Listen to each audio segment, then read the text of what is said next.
Hope all of you relaxed. Next, I would like to invite Sri Sumanth Penta, our keynote speaker for the evening, to the stage. Mr. Sumanth Penta started mentoring his friends' startup when he was still in college pursuing his engineering degree.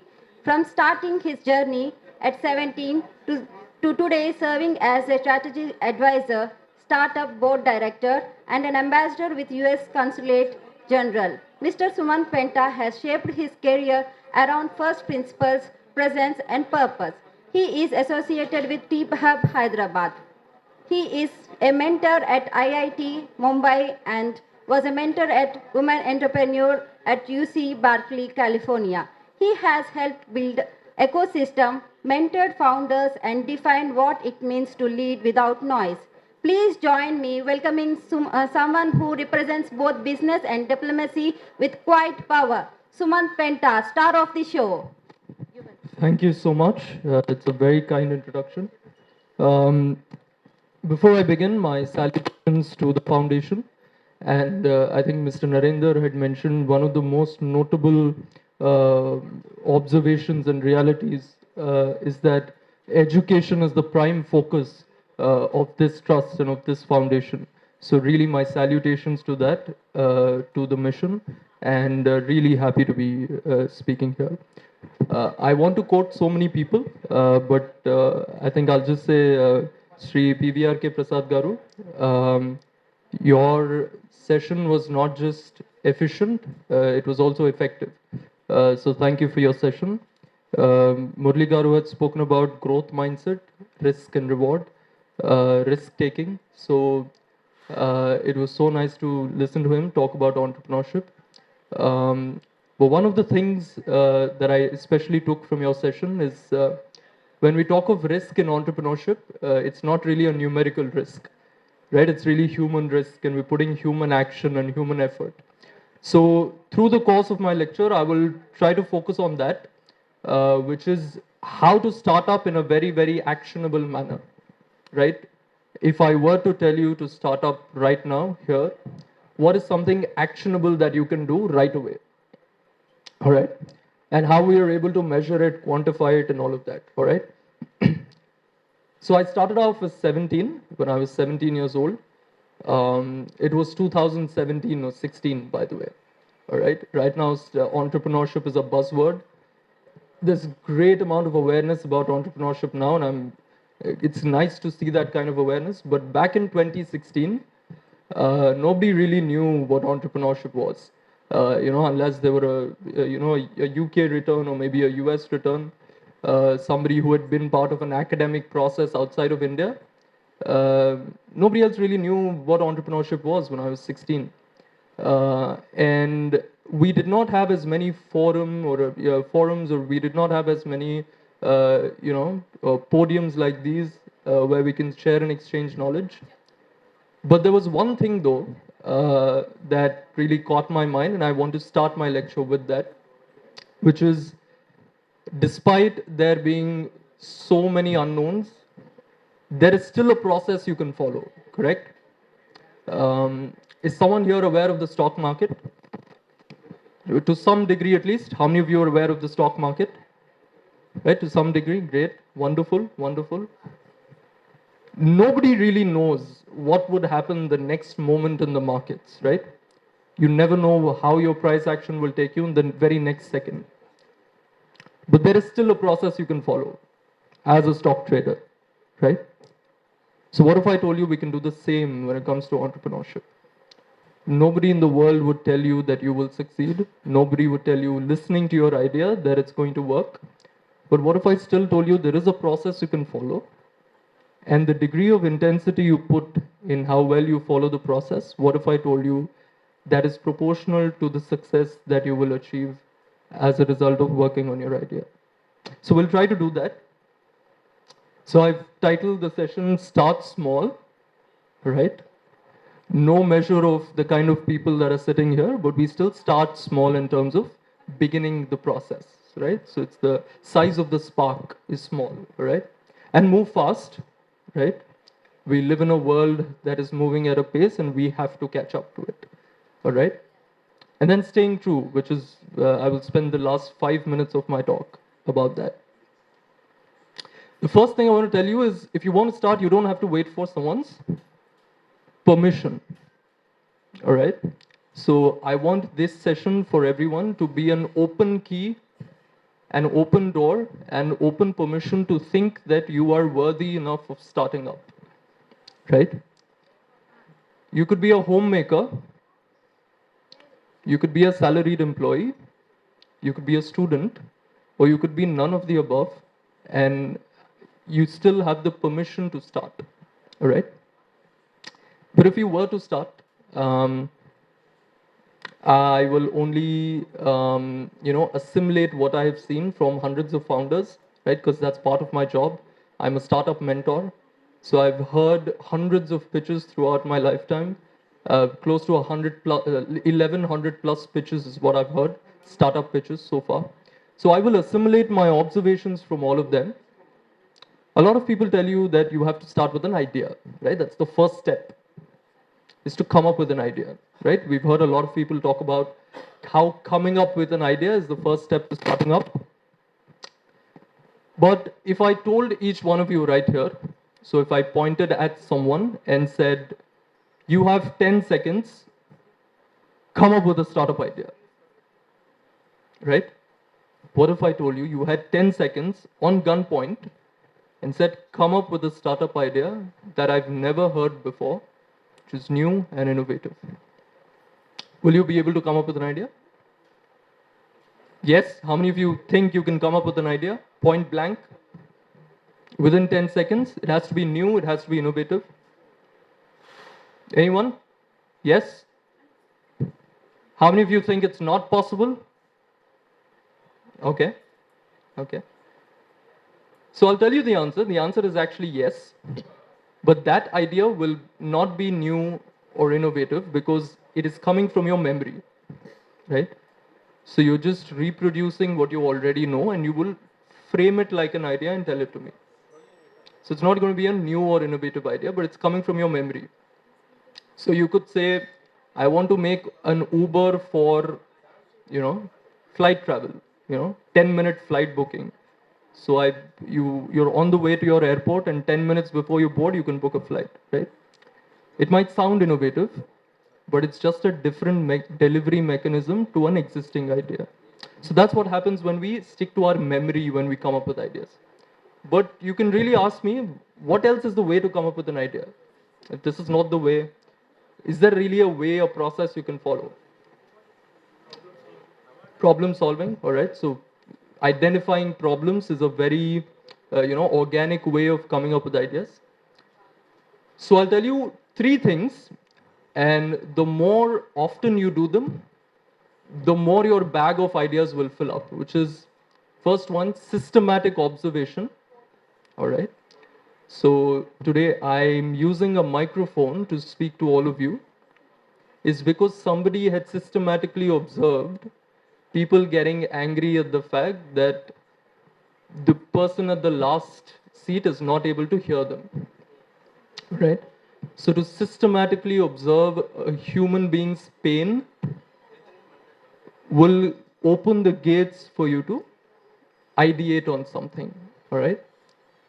The second thing is relentless testing. So you've observed that a certain pain point is there, but can you relentlessly test to the point where if there's 10 people in the room, is your solution working? Okay, let's say it's working. If there are 100 people in the room, is the 99th person also able to listen to you? Is another degree of test. Or if you're filling up a stadium of 100,000 people, is the 100,000th person able to listen to you, right? So the more you ask these questions after coming up with your idea, you're defining your delivery mechanism and you're defining who your audience is. So many people talk about markets and identifying market sizes, so and so billion, X billion, right? The simple answer to identify that market is to ask this question. Who is going to use my solution? Where are they going to use it? What is their age? right? Where do they live?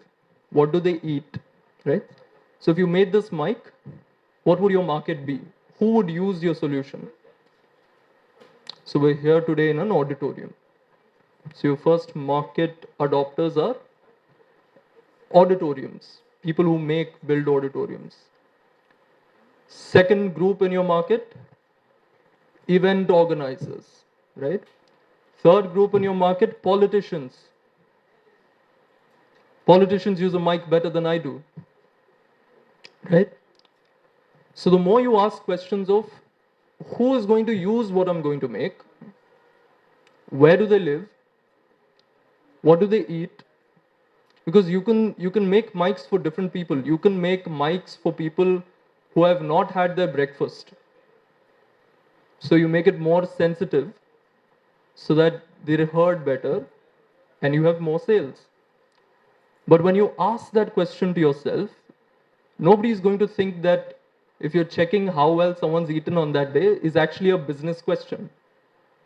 But it's actually a business question when you talk of delivering your solution. All right?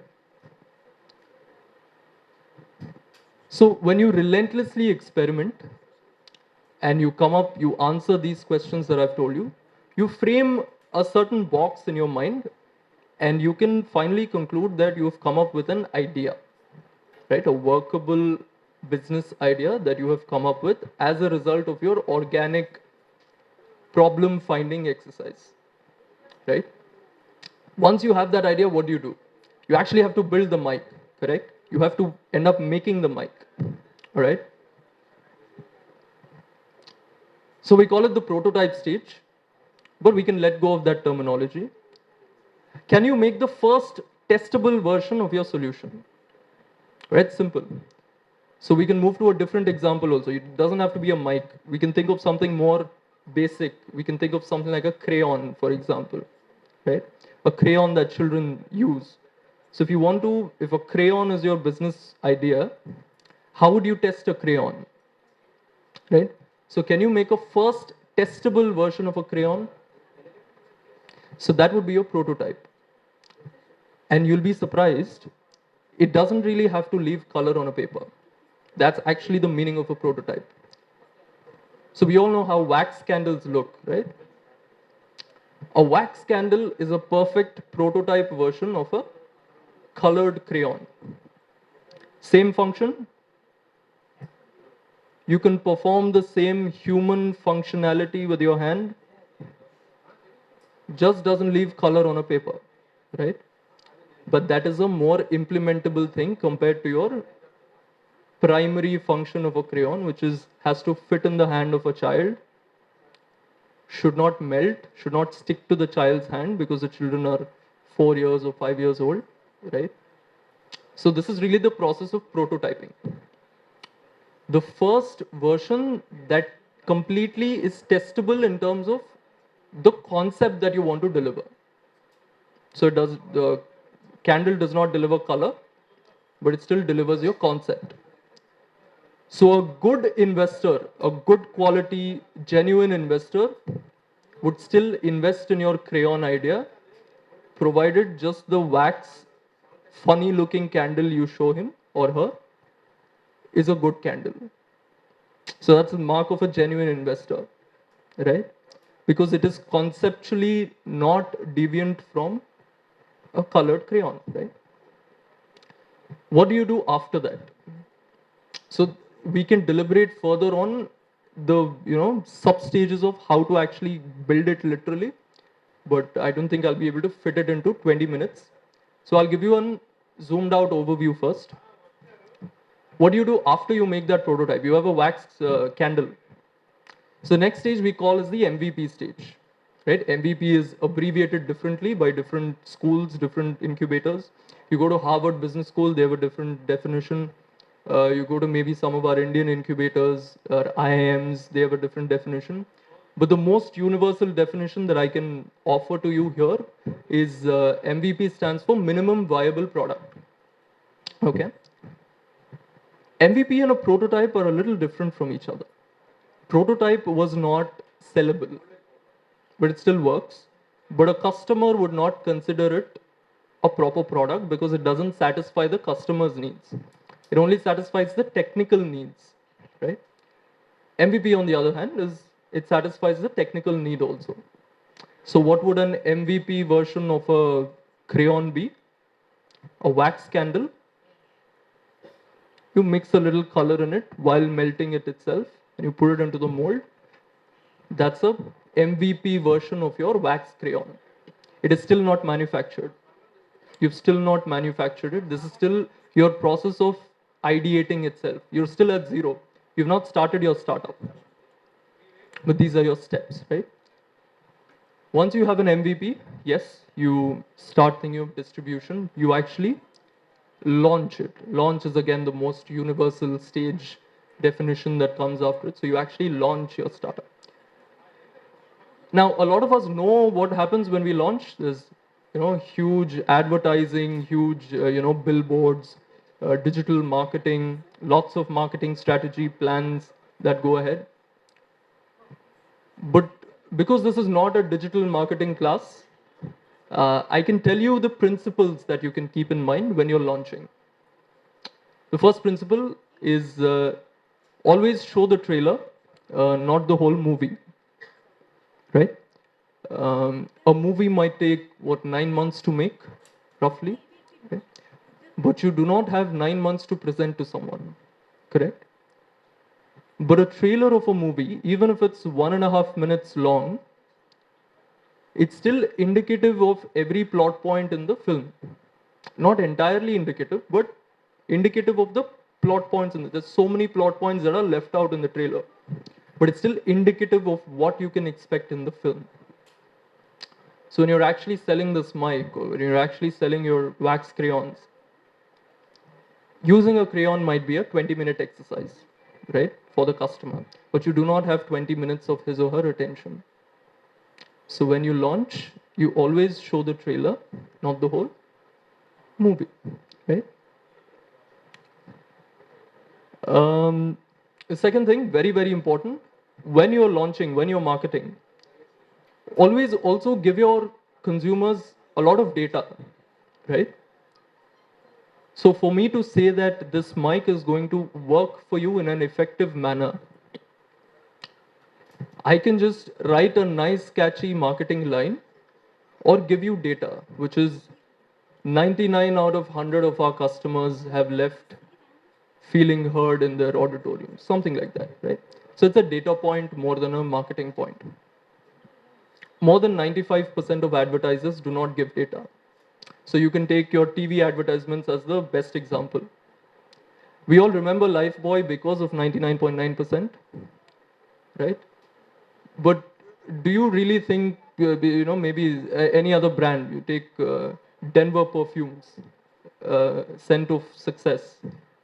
Scent of success is not data, right? But when you actually give data, which 95% of advertisers miss, you actually leave an imprint in the minds of people, like Lifebuoy has. We remember Lifebuoy for more than 20 years, right? Because it's data. It makes you think after watching the advertisement, right? So always show them data when you launch, right?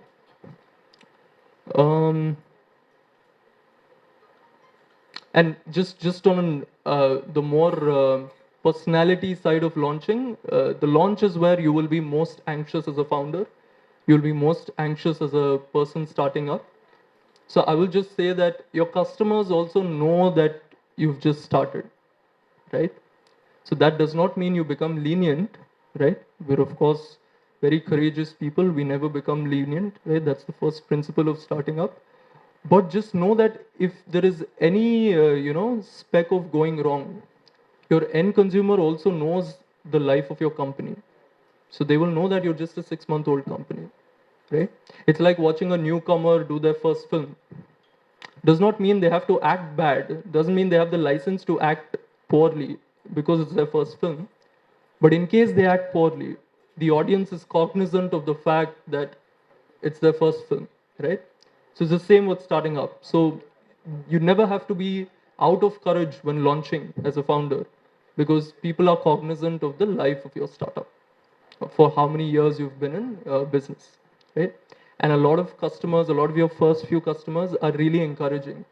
At least in the current reality in India, we are very startup positive.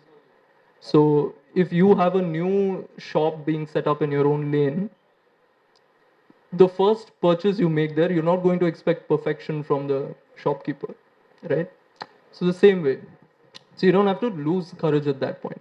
Once you launch, now this is the part where people have the most questions about, which is once you launch, once you have an evidence of your solution working, the question of funding arises, right?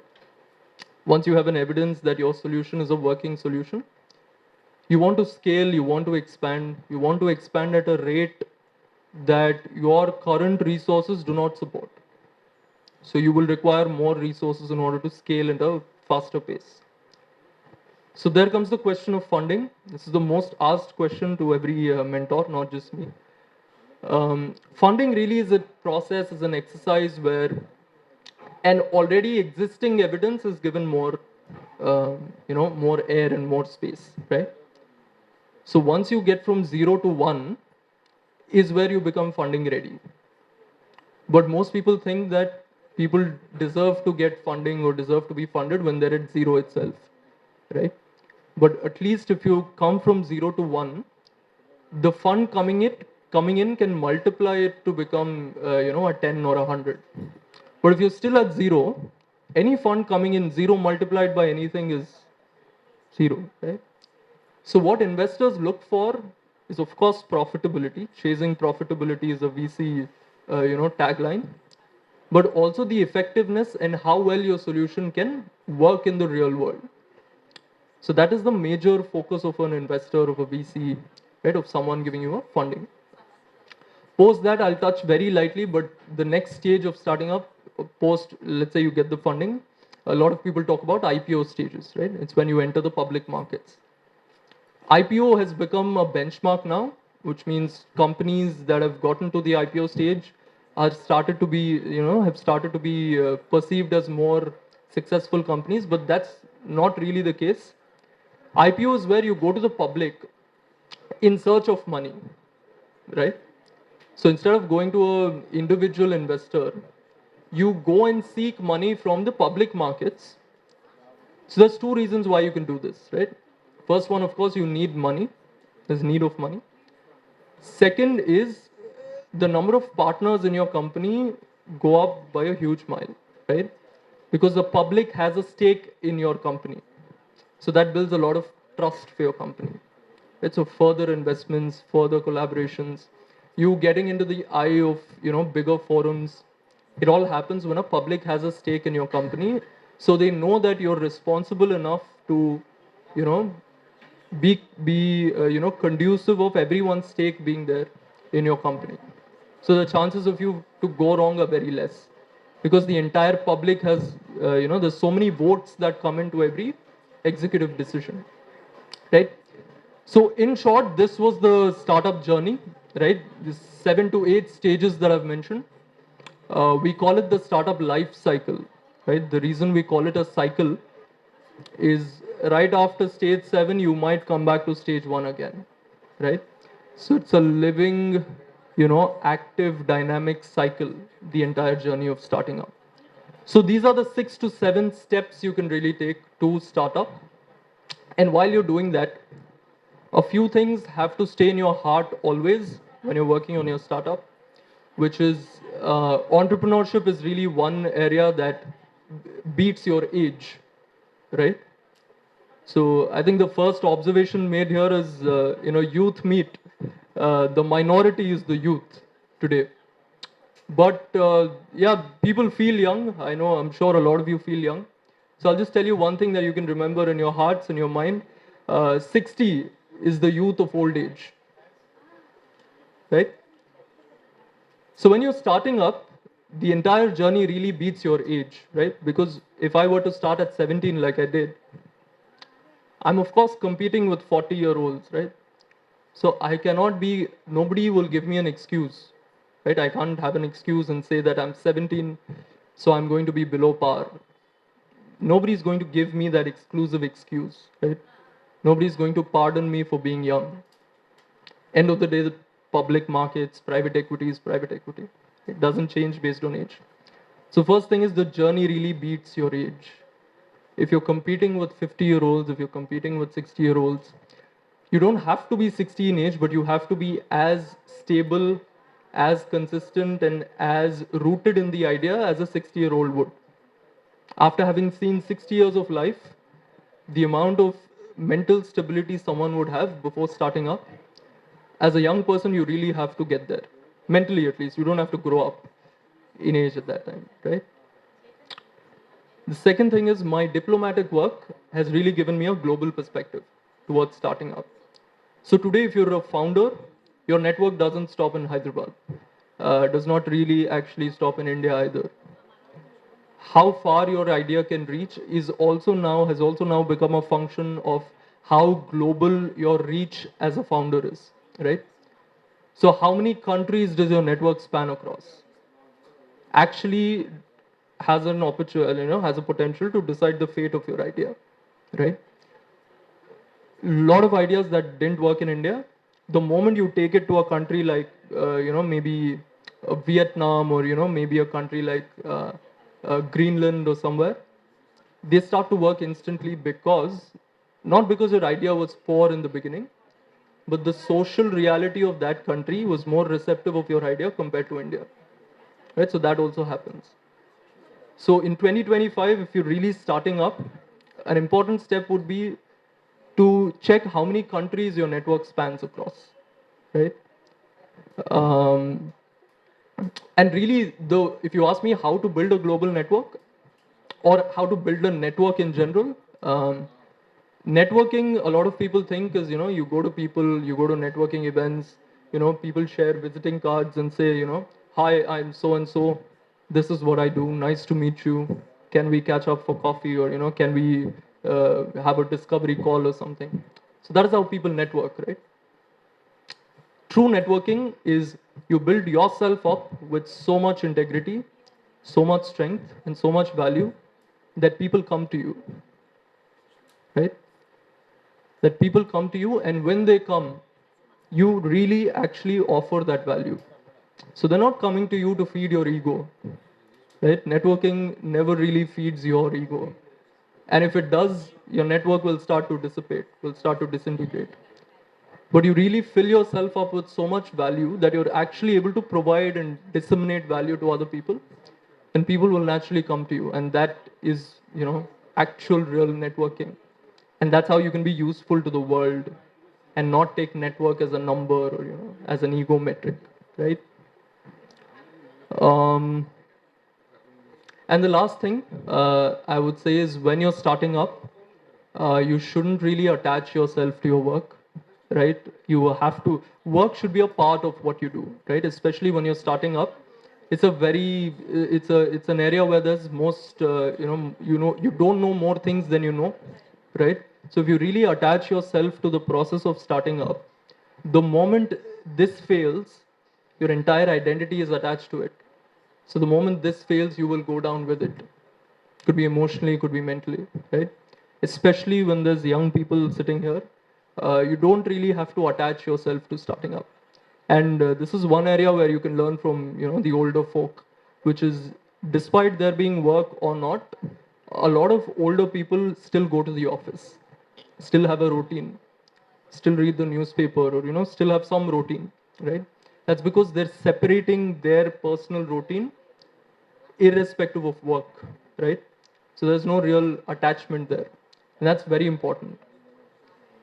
Don't really get attached to your work, because when your work goes down, you might go down with it, right?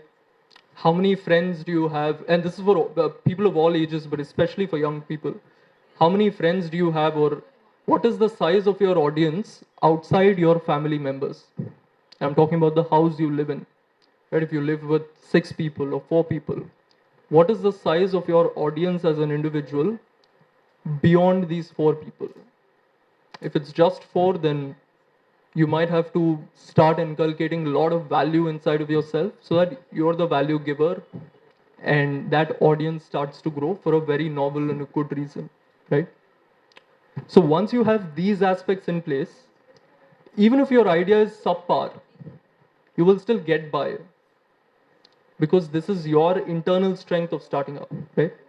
So both of them are important. The sort of quantitative steps and measures you can take, the postulates of starting up in terms of step 1, 2, 3, that is important, and the abstract, emotional, internal strength you require to start up is also equally important, right? So yeah, these were some of the things I thought I'll make part of my address. But in the end, I will just say you do not need permission to start. If this forum can be your permission point, then you are all permitted to do justice to your dreams of starting up, right? And even if you don't want to start up, it's important to be entrepreneurial. You can do your existing work in a very entrepreneurial way. If you're a student, you can study like an entrepreneur.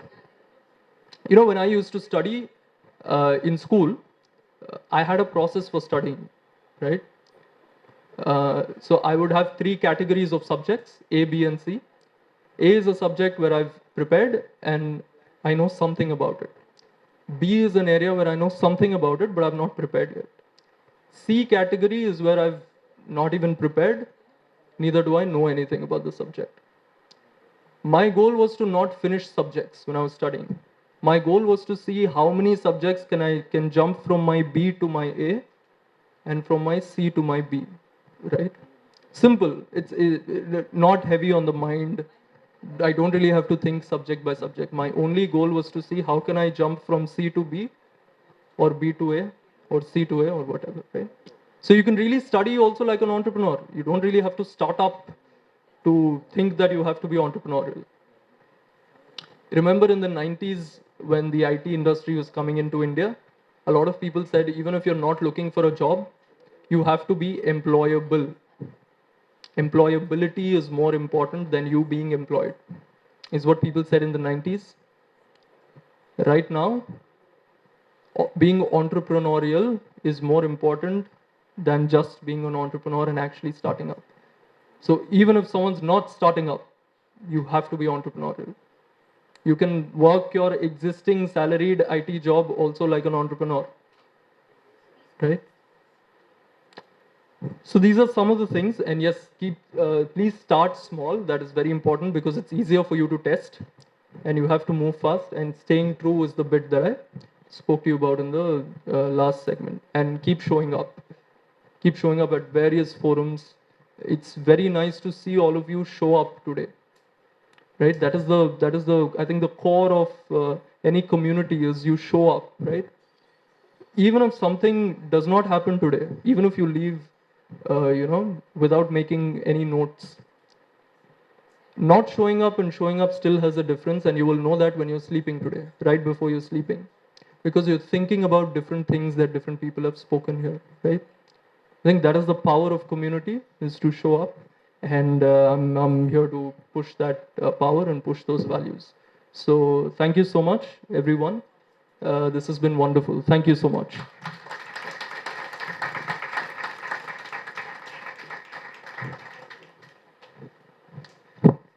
Thank you, Sri Sumanth Penta. Just a small token from VKFST.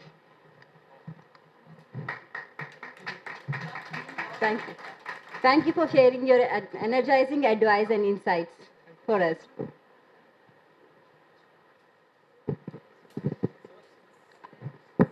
I am very much delighted to invite our next speaker, Sri Golthi Krishna Chaitanya Garu.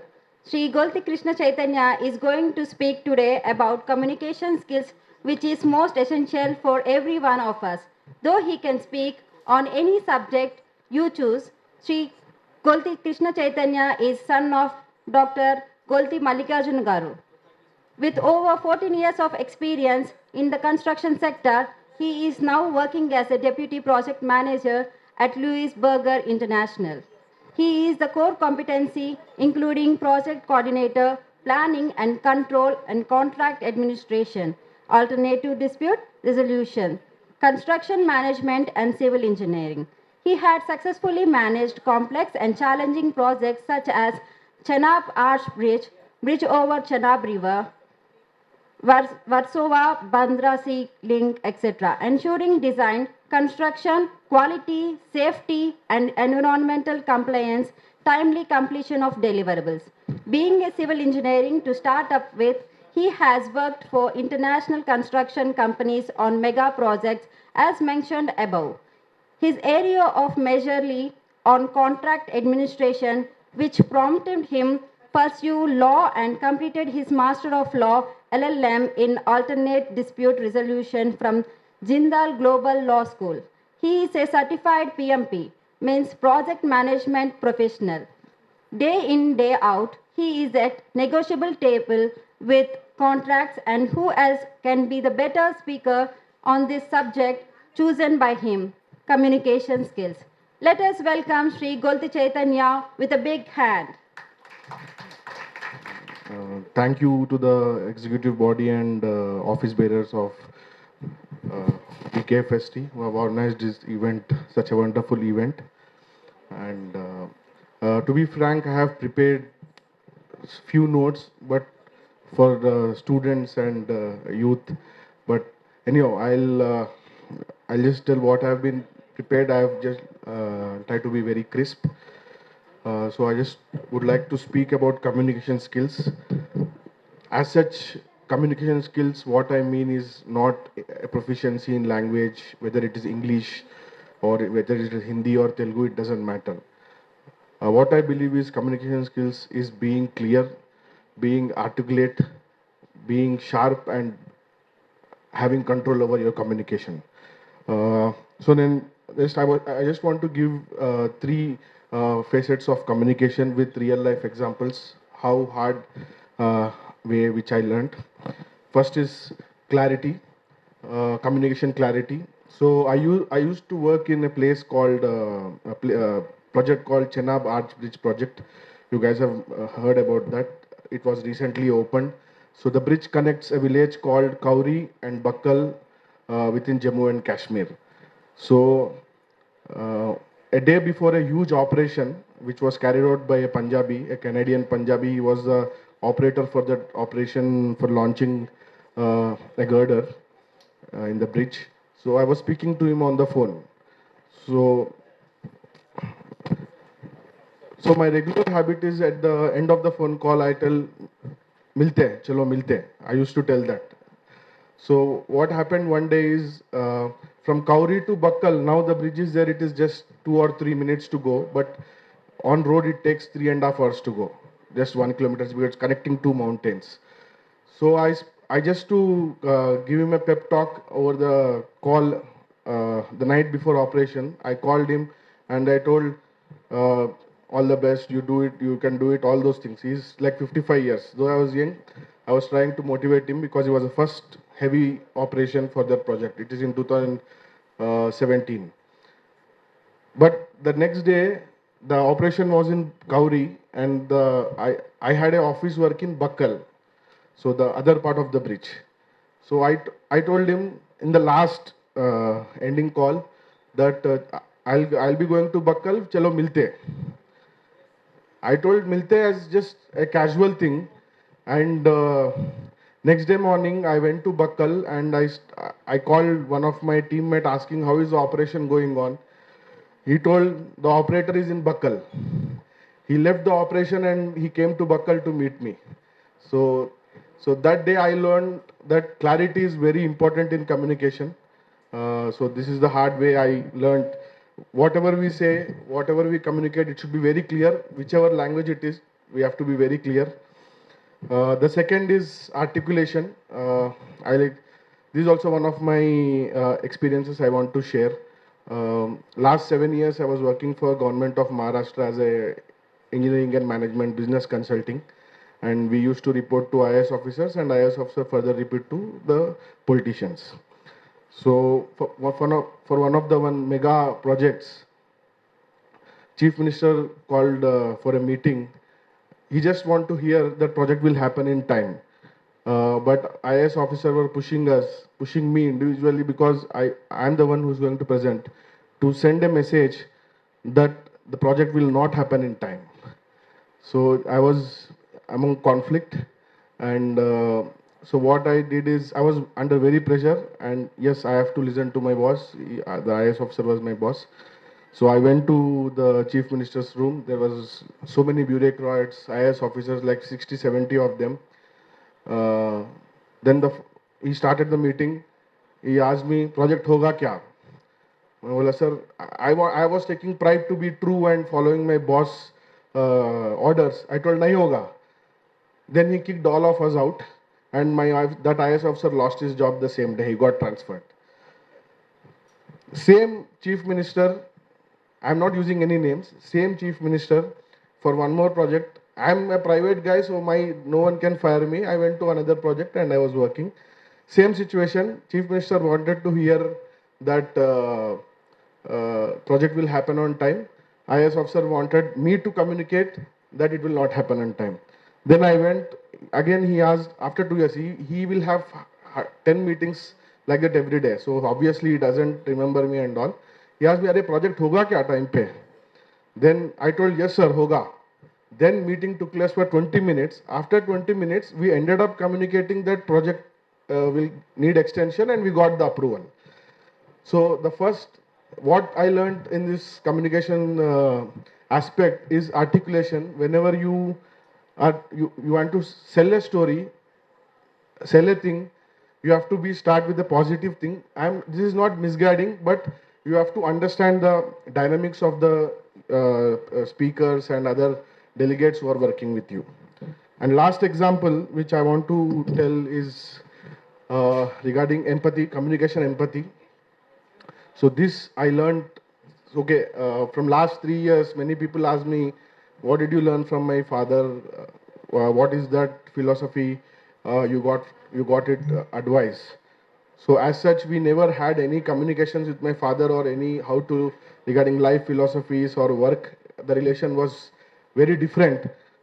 But after thinking a lot, I've learned one good skill from him, which he advised, which I want to refer, is communication empathy. I'll tell how. So a friend has called for a marriage, for his brother's marriage. He came to my home. My father was happened to be at home. He called for his brother's marriage along with his mother, and he went away. So my father, as usual, you all know, he remembers the marriage dates like more than anyone else, any one of us. So he followed up. "Are you going to the marriage?" It was someone in Karnool, or I don't remember. I'm not going. He called his brother, and I'm busy in something else. So he told me, "You go to him in his Hyderabad home and meet him and tell no." And that time, only one time, he told me one philosophical statement in whole life, that to tell no, you have to go and you have to show your face and tell no.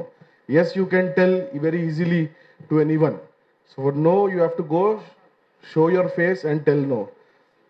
So actually, I went and met him and told no, and I think that guy whose brother I think is my most closest friend till now. And that day, when I was traveling to tell no, I was very embarrassed and like struggling, because we don't know how to show face and tell no. So these three things, communication clarity, communication empathy, and articulation, are very important. It is not about language. And one sensitive subject I want to touch and close regarding Hindi, because I working for last 12 years out of Hyderabad. As much as Telugu is important, as much as English is important, Hindi is very important. Without Hindi, I would have failed like in the initial only. I was worked in Jammu, Kashmir and Mumbai for last 12, 13 years. So this is my message. Thank you guys. Thank you very much. Thank you, Chaitanya Garu, for giving us your wonderful learning and sharing your wonderful experiences too. And a small token of from VKFST. This is a small token from VKFST. Thank you. Thank you very much. I am very much delighted to invite our next speaker, Sri Bhanumurthy Nallagonda Garu. Today, Sri Bhanumurthy Garu is going to speak about entrepreneurship in the age of AI. Sri Bhanumurthy Garu is a co-founder and managing director at Oga Technologies Private Limited, dealing with AI, ML, advanced analytics, and NLP. Has 3 decades in software and IT industry with specific focus and fintech and telecom domains. He is co-inventor of telephony platform and a method of enhancement communication services. Distinguished career with various multifaceted hands-on general management and strategic management roles. Worked extensively in design, development, architecture, strategy consulting, and system integration. Traveled widely and interacted with multiple businesses in over 35 countries across the world. Speaks at various industry events on forums. Before starting Yoga and Technologies, Sri Bhanu Garu worked as a director at Oracle, practiced head at Tech Mahindra and HCL. He did his BA at Andhra University. So without any further delay, let's welcome Sri Bhanu Garu with a big round of applause. Welcome. Thank you all. Thank you, VKFST. What I'm going to talk about is like I made some slides, but I'm going to tune. See, all my talks I actually tune to my audience. So that's the advantage you get when you actually look at the audience and study. So we can go to the next slide. I'm going to talk about entrepreneurship and in the age of AI. I think you've all been looking forward to this topic of AI. It's actually thought to be a magic wand, or it's thought to be some kind of, the next big thing that's going to happen, or an apocalypse.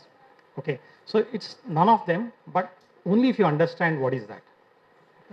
So I'm going to talk about entrepreneurship, a little deeper outlook, but I'll just take only half a minute on that, okay? Because I think Sumanth and so many other people have actually laid a very good foundation for me to actually build on top of that, okay? So, and then I'll talk about AI evolution and trends. I'll again be very brief, but it's like you have to see where they're going to, because you have to prepare for it. And let me tell you, it's going to affect everyone. It's going to affect everyone, whether you're in this field or not. The way you're going to live your life, it's going to touch. So whether you're old, retired, whether you're young, whether you're studying, whether you're working, it's going to affect you. Even if you're a housewife, it's going to affect you. But for most of the roles, you don't have to worry about it. But if you really know, you can take advantage of it. So that's the key message I want to leave with. Okay, and there's a lot of kind of anxiety what it is going to do in terms of jobs and all. But I'll tell one word, one message I will leave as during my course of this thing. Okay, so we'll go to the next one. So one particular message I want to leave with this thing is, it's not about the definition of entrepreneurship. You know the entrepreneurship. But what I would like to say is, you don't have to be young. This is a youth meet, but you don't have to be young to start. If you're young and if you're starting, it's good. But even if you're old, you can start. Okay? Even if you're 60 years old, 50 years old, 70 years old, it's okay. You can start up. And if you have the passion, if you have an idea, if you really want to do something, if you want to make an impact, if you feel for it, go ahead. Okay? Nothing stops you. That's one message. Second thing is, he talked about the zones, the fear zone, the learning zone, the growth zone. Now, all of you need to take a step. So in terms of financial independence, whether you start or not, you have to figure out how you're going to actually eke out your living. Okay, and then you go to this next step. So in order to do that, you have to really find out what's your sweet spot. Now, how can you practice that? So what I say is, like the previous speaker said, you can practice entrepreneurship in every walk of life. Okay, I know if you're a housewife, I know how you balance your budget, the income versus expenses. It's quite entrepreneurial. Okay, if you're a student, you can take risks in terms of what you want to study outside your curriculum. Okay, how you stretch. Because what you just read, what is there in the books, it's not enough. Okay, so you step out of your comfort zone, go for it, and then you do that. If you're working in a job, if you're an employee, you can still practice entrepreneurship. So practice, try it before you take the plunge or take off. Okay, so that's the safer way. So you might have this doubt, I have to take this step one day, I have this ambition, I'm always itching to do that. But what is the safe way of doing it? A lot of organizations allow you that. Even if they don't allow you that, the way you take up ownership for the job you're doing, the way you come up with innovative ideas, the way you solve the everyday problem around you, Okay, in every context, every situation, that actually helps you.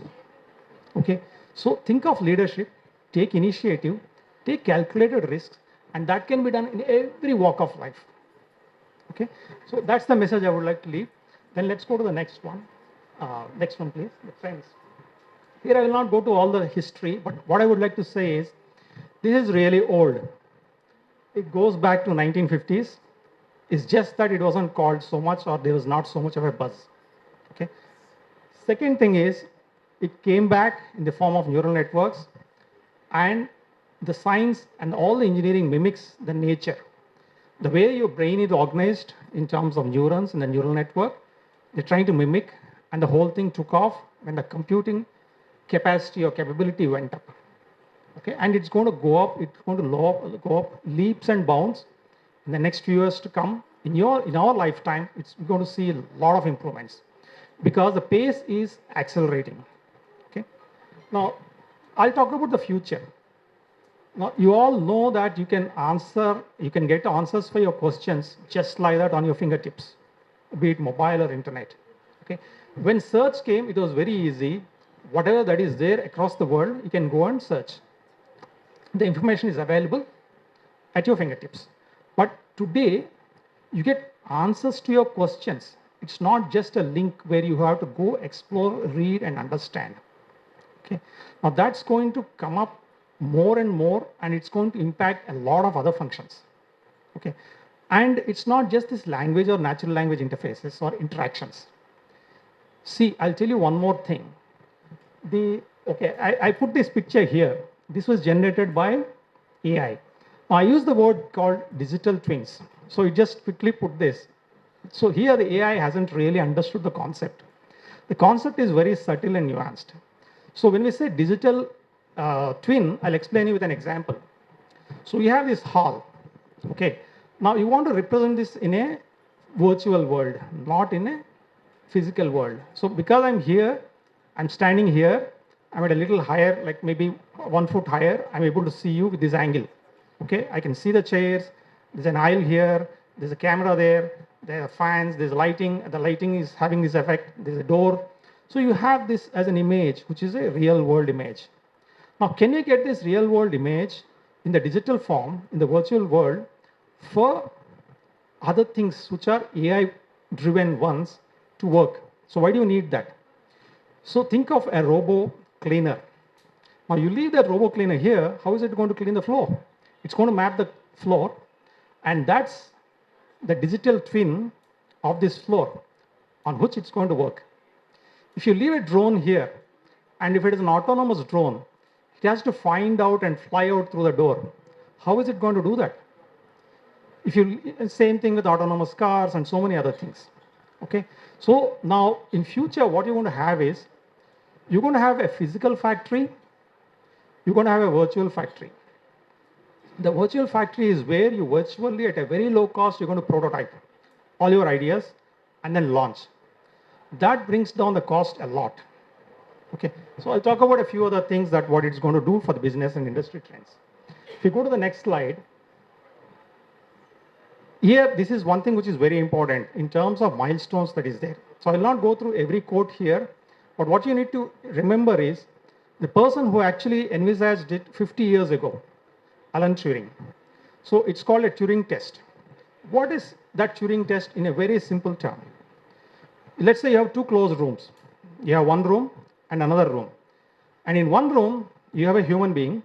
In another room, you have a machine, a computer. And you start interacting with both of them. Okay, you go and ask a question or start a conversation. And you will not be able to distinguish, you will not be able to tell in which room there is a human being and in which room there is a machine. If the machine can really do that, then that has passed the Turing test.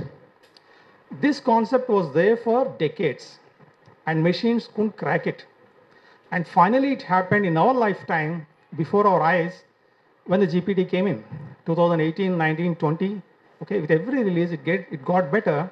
Now, the joke is, all of these people who are actually talking to the LLMs, they ask, are you a human being? So AI, the chatbots are getting they're going to the therapist and saying, oh, okay, I'm getting an identity crisis. Am I really a human being? So when you start attaching the emotions and a lot of that, those ones, you start training them for those things, it's going to be a different world. Okay. And then there are some kind of scary projections. I will not go to them. But it is like, what I would like to say here is, we have seen dynamite. We have seen so many other inventions which were good as well as bad. Nuclear energy. Okay. So it is in the hands of the human. You can use it for good or bad. And the more powerful it is, worse it can become, or better it can become. So AI is so powerful, and it's only going to get more and more powerful, unlike other technologies. And it should be in the hands of the good people so that it brings benefits for all of us. Okay. So let's go to the next one. I will not cover this, but I know you can't read the fine print. But you can see the text. You can see the columns are all empty during 2018 or first few rows. As the time passes by, the rows are getting filled. The last 2 rows are from China. And in future, you're going to see more and more columns. There will be columns from India. There will be columns from so many other countries. Okay.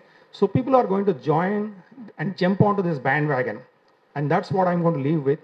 And with each passing stage, they're becoming so powerful. Okay. And we'll see how you can, harness that power. We'll go to the next one, sir. Okay. Now, this is one thing which I would like to talk. In the previous session, you have this life cycle of your startup or a business. Okay. What was that? You make a prototype, a rapid prototyping. You make an MVP, a minimum viable product. Then you have a marketable product, minimum marketable product, go to market, and then you build. Okay.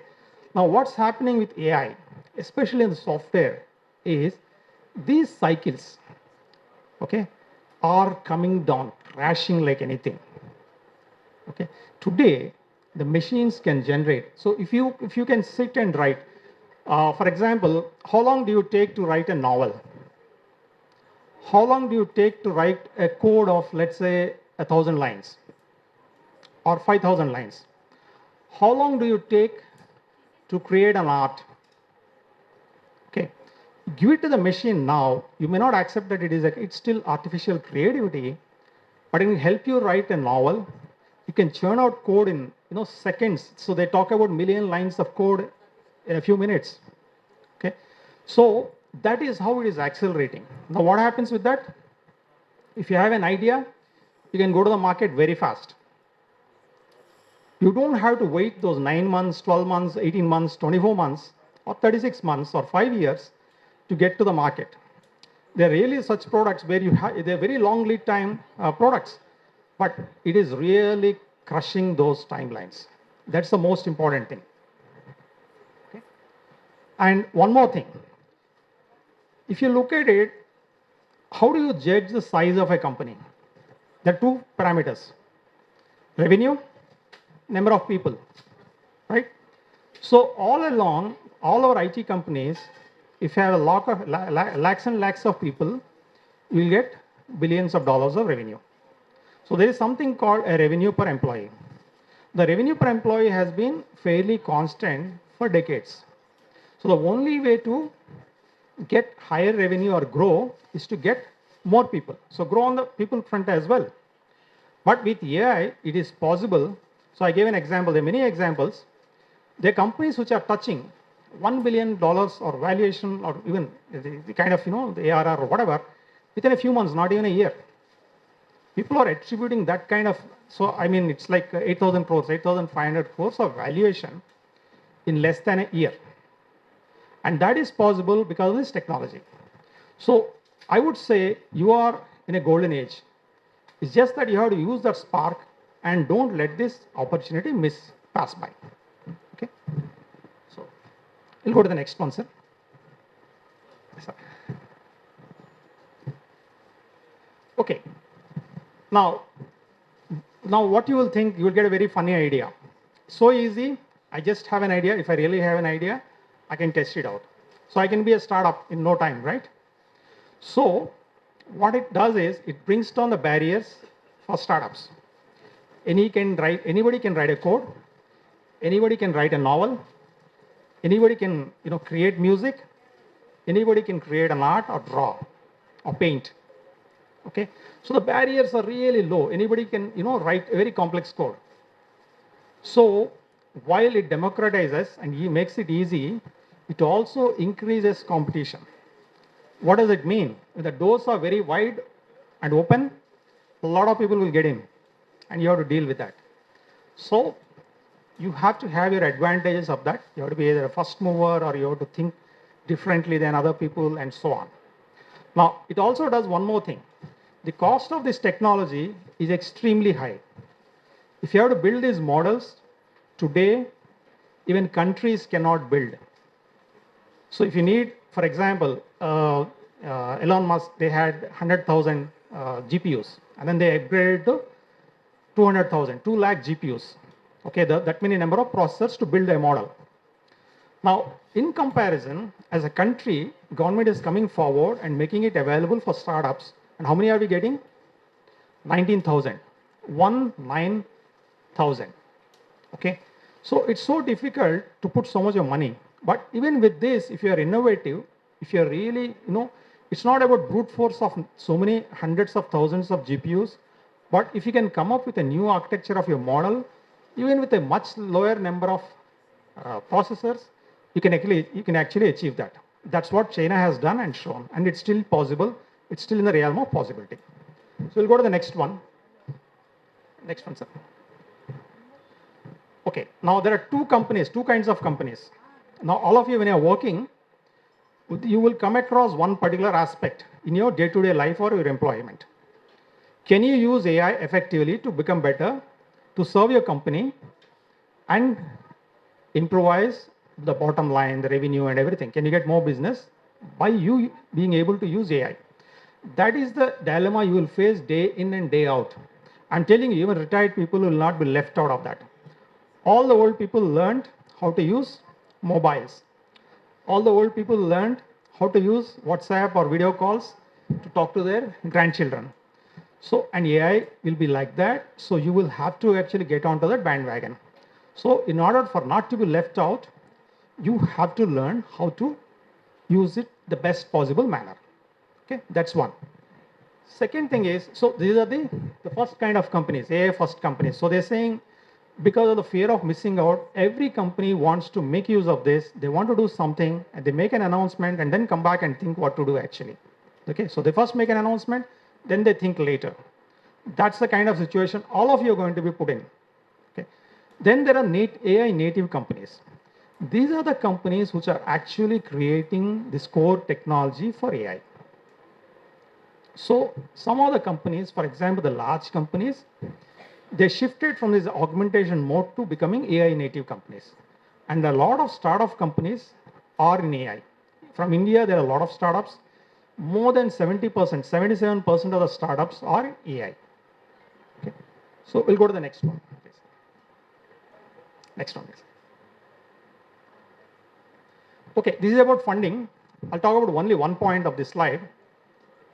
Earlier, you go for funding and you give some part of your company, 20%, 40%, whatever, and you get funding from the VCs or investors.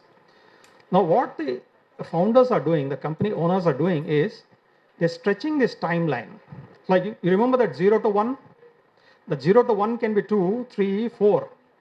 Okay, so get higher valuation. So if you have revenues, don't cash out so fast. So they're disrupting the VCs, their funding itself, saying you can actually hold on. If you have some revenue, you bootstrap, you plow back your revenues, improve yourself, get your valuation higher, and then instead of giving for the same valuation, instead of giving 20%, you give only 10%, and the rest of the 90% is with you, so that the wealth is with you. Okay, and that is again enabled by AI. Okay, let's go to the next one. Now this is about US and India. So we talked about the strategic forum, and he was the US ambassador and all that. So US is doing a lot of things, and it's the hotbed of this innovation. They invested a lot. The global funding, 60% of the funding goes to the US. But the good thing is, India, we're not behind. We have a lot of startups, and that number is very big. 6,600 startups are there, and India AI, the initiative, they have allocated a lot of money over the next 5 years to be spent, which has to be cashed in so that we can also go up the ladder in the world. Okay. So let's go to the next one, please, sir. Now, I'll talk about this anxiety of jobs. So I'll tell you, there are two sides of this coin. So far, whatever I talked about startups, entrepreneurship, everything, what does it mean? It's easy to build a startup or build a company means you can hire easily. You don't need so many people. Okay. But during this period, if you're a job seeker, that means, okay, I'll do that same traditional job. I would still want to code or do other things. Okay, my content creation, whatever, the skills that are being easily replaced by AI, then you will be the other side of the table, other side of the door. Okay, so you have to quickly jump from that side to this side, and that's your only insurance. And it's easy, very easy to do that switch.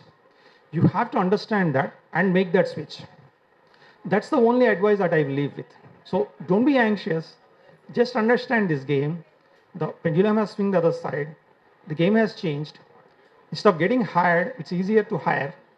So instead of looking to be hired, try to hire. Okay. Let's go to the next one, sir. Okay, we talked about some of the ideas. Now, how do you get ideas? Ideation is a very big, important thing. When your mind is at tranquility, you get lots of ideas. Even in your dreams, you may get ideas. Only thing is you have to capture. So quickly write them down. So I would suggest if you're going to be an entrepreneur, it's going to be a very high wire job, a lot of tension, a lot of stress. You will have to meditate. Okay? And you will get good ideas. Second thing is, if you have just an idea, it's not enough. I can come and say, okay, I want to jump to the moon.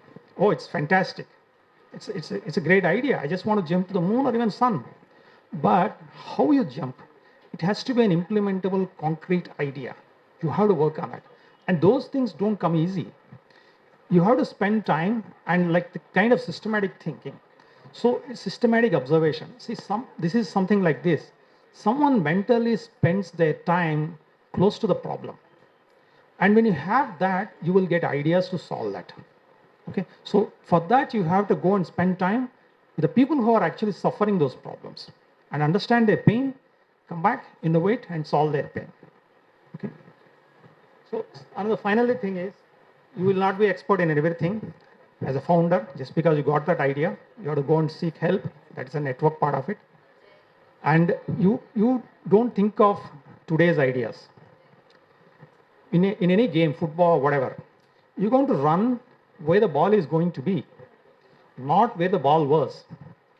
So here also, you have to extrapolate the trends and think of where these ideas are going to be by the time you implement and go to the market and start growing, and what the competition is going to do. And you have to be there today itself. You have to think ahead and then be there. Okay, otherwise you're going to be left out. Let's go, Suresh. Okay, I'll give one particular message here. There are risks and everything. Now, if you think it's an easy job, it's not. Okay, it's difficult. You have to make up your mind and get a mindset to get into this. Second thing that you need to get, the most important thing I would say is, learn to accept rejection and failure. This is the most important psychological, switch you have to make. Now, if you look at our country, traditionally, we shun this failure. Culturally, we always, craved for success. It's so easy to fail in a Silicon Valley, but I'm glad that it is changing here. It's not such a taboo to fail here. Okay, so it's fine. And the moment you shed that, then you have nothing to worry about. And that's what actually leads you to success. If you can't do that, then you will be afraid forever to take that step. And if you don't take that step, you're not making any progress. Okay. So I would say, so 1 second, sir. Students, do internships, spend time with the industry. Entrepreneurs, meditate. Run a lean organization. You don't need so many people. Like I gave you the example, I didn't read it out properly. With 18 people or 11 people, people are generating so much of revenue. So per employee revenue is $18 million. Can you think of it? So it's massive. And so don't go for swanky offices or, the unnecessary, flashy investments in your company if you're starting. Focus on your goal, get to the market, build your product, and learn and adapt continuously. That's not an option. You have to adapt. And pivot. Pivot means what? Change your course. So today you're going in one direction, but you think the market has changed or you feel a compelling need, you change. But that's an important decision that you have to make. Don't start today, change tomorrow, change again day after tomorrow. Yeah, you can do that, but there has to be, a way of doing it. So just don't keep changing the direction, but don't be afraid to change the direction. If your idea is not going to fly, if the moment you know it, figure out a way to change it. Okay? So fail. If you're going to fail, fail fast, and then get up and run. Okay? That's all I have, sir. And sorry if I've taken a little longer than that. Any question and answers, I'll be very happy to. In fact, I would urge you to actually get up and ask a question. If you can't really ask a question, if you're keeping it to yourself, if you can't come out with your question, then what are you going to do? You can't be out on the world and then cry about yourself, shout about yourself, and you can't market about yourself. You can't talk about your idea loudly in the world. So shed your inhibitions. If you have a question, just ask. Okay? Sure, sir. Please. You're actually leading the way, sir. You said age is not a barrier to enter entrepreneurship, do something. But how do the people who fund you, like banks or whatever, even investors, how are they going to look at you? Go at 60, go and ask for money. I want to do a startup. Will they give? Yeah, that's a very good question. I'll repeat the question. So you're saying 60 years old, 70 years old, if you go and ask the investors, how are you going to actually get the money? I'll ask you, sir, who are those investors who are actually funding? They're actually the retired people, old people, the people of that age group, or the angel investors are actually coming from that age group as well. So that is one aspect. Second thing is, if you want to get funding, these are not the aspects that are actually going to actually get you the funding. You can always see, funding is not dependent on age. It's about how you actually get the fire in the others minds to come and part with their money so that they can see it grow. They need to get that trust established, and then it's not. And I'll tell you one more reason. Unlike youth, I'll ask you one thing, sir. One simple question. You have money. And I, as a young kid, college-going kid, at 17 years old, I come to you and say, you may or may not be related. I say, sir, fund me some money, 10 lakhs, 5 lakhs, 20 lakhs, whatever. And I'm coming with this idea, and I'll explain you the idea. Versus, I'm in my 50s. I lived my life. I kind of retired. I kind of took an early retirement. I planned my life in such a way that I'm okay, I'm safe. I have an idea now. Then I come back to some of my peer group. I'll say, I have this idea. Sir, can you fund me?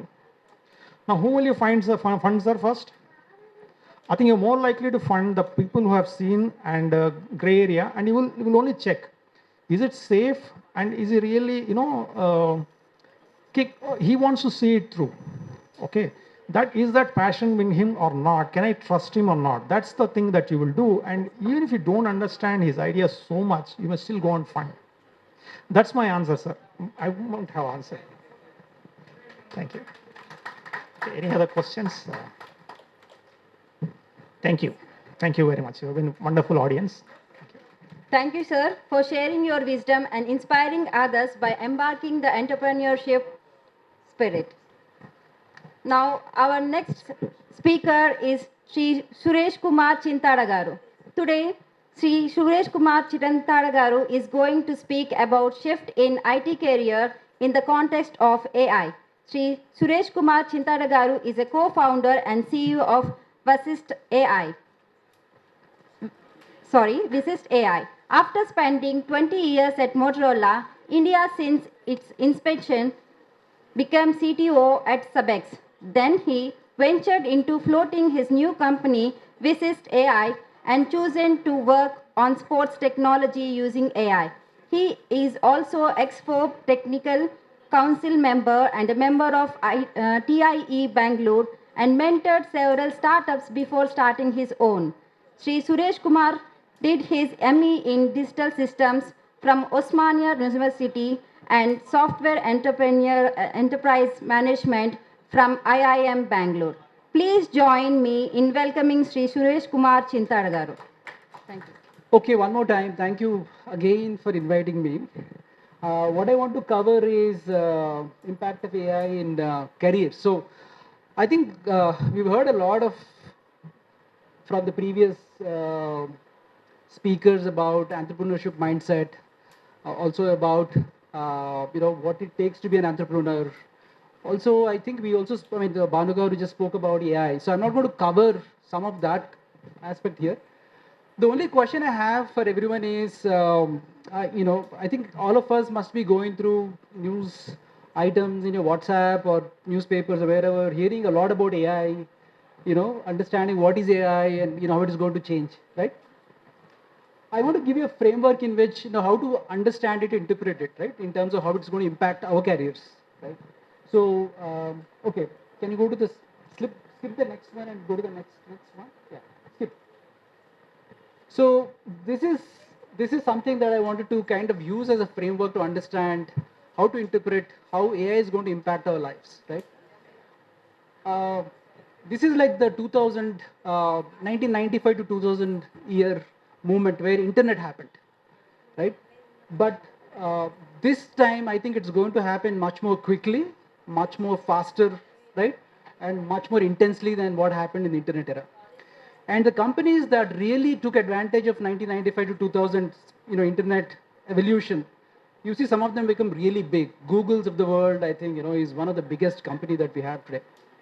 Any company, any startup that is starting now in this 5 years will be one of the biggest companies that will happen in the next 20, 25 years, right? I'm hoping it will be one of the companies starting from this team, this group of people in this room today. That's my hope, right? So the way I'm looking at it is 2024, 2026 era is the beginning. 2026, 30 is the next 4 to 5 years, what happens, and the 2030 is the future, right? Okay, if you go to the next one, I will talk about the horizon. So 24, 25, 26 is what I'm calling as the disruption era, right? I think this is the time where I think most of the careers are disrupted, right? I think we hear about job losses, we hear about careers, going out of, whack in terms of we don't have any more careers that we used to have 4 years back or 5 years back, right? We are talking about tools that never existed before 2022, right? We are talking about, companies that made millions of, dollars of money in 6 months of existence. Mistral is one company which started in 2023 and now it's $1 billion company, right? It's not even 2 years old, right, at this point of time. So we hear of all these stories and we understand, we see what is happening with respect to this notion called AI. So 24 was when I see this is already behind us.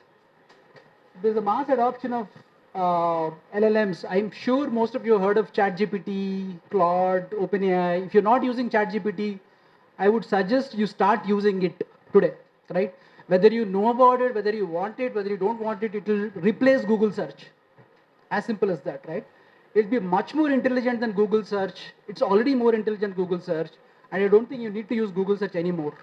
It's going to replace that.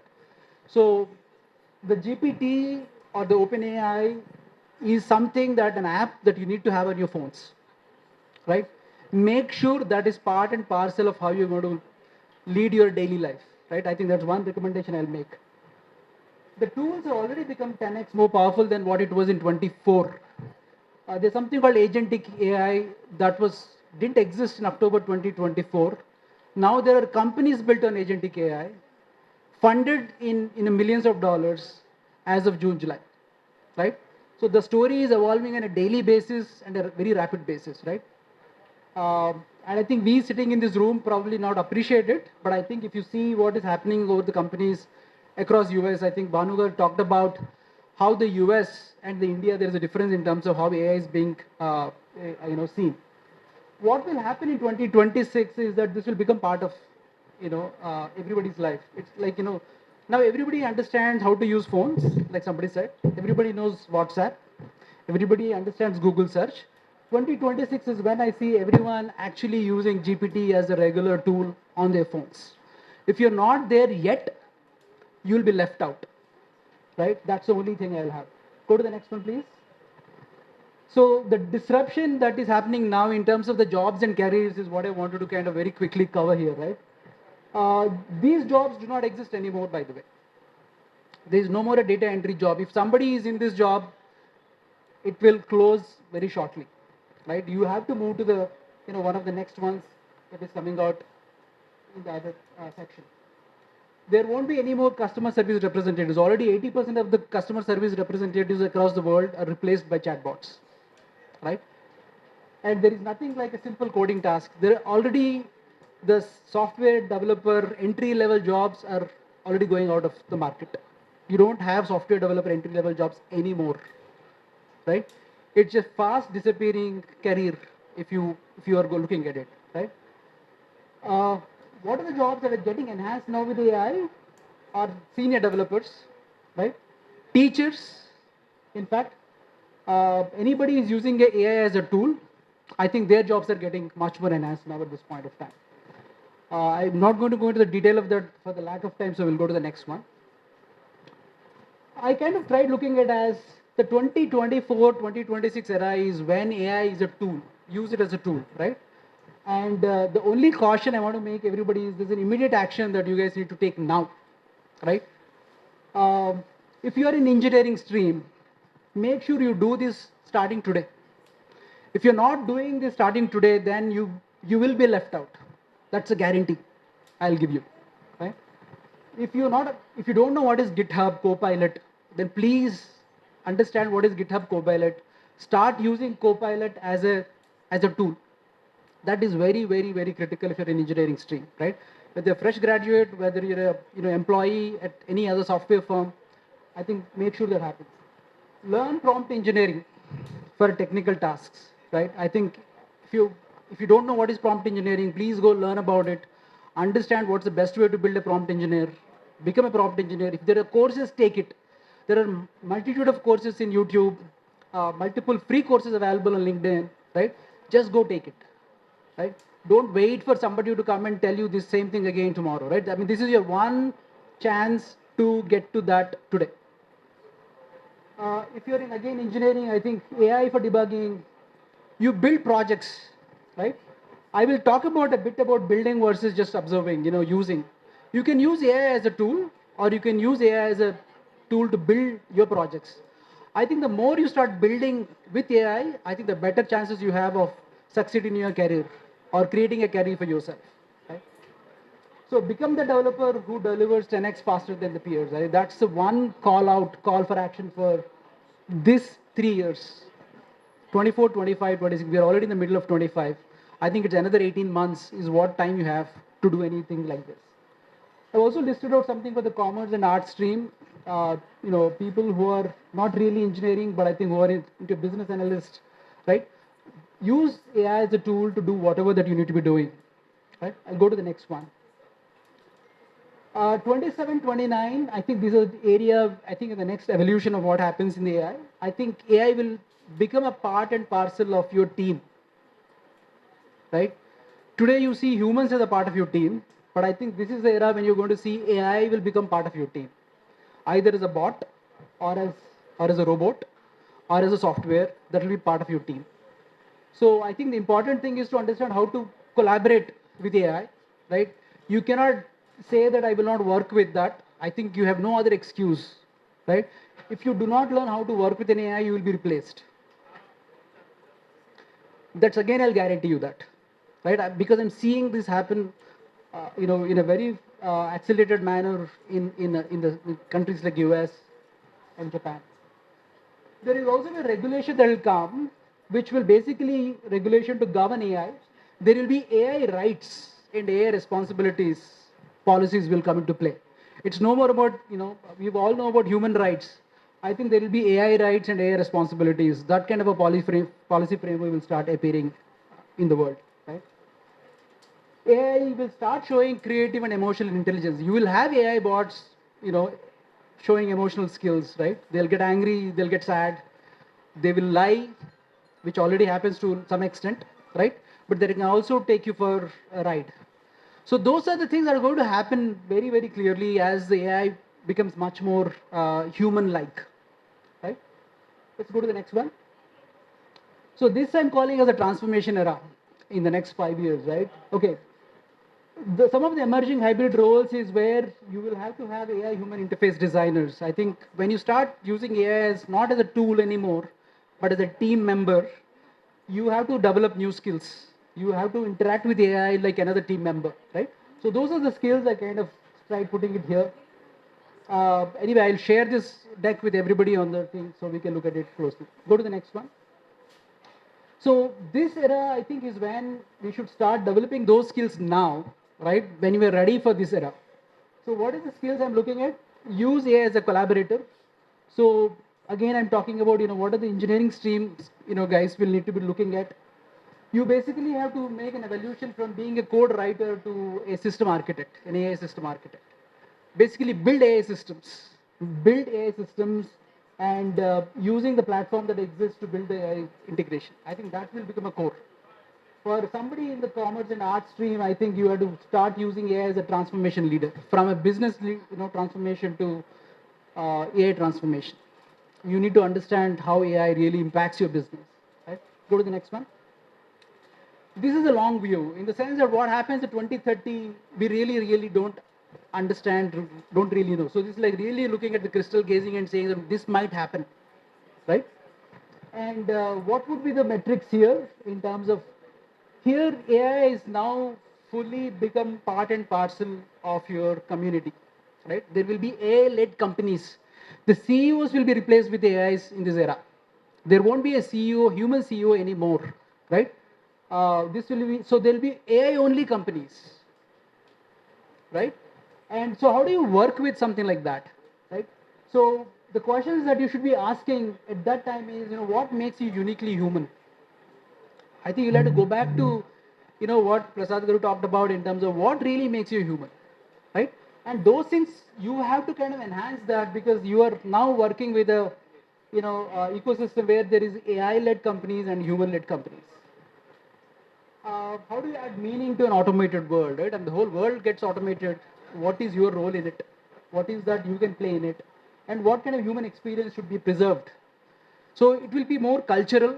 It will be more about spiritual, in my opinion. It's more about what humans can really bring to the table that differentiates humans from, AI-led companies, right?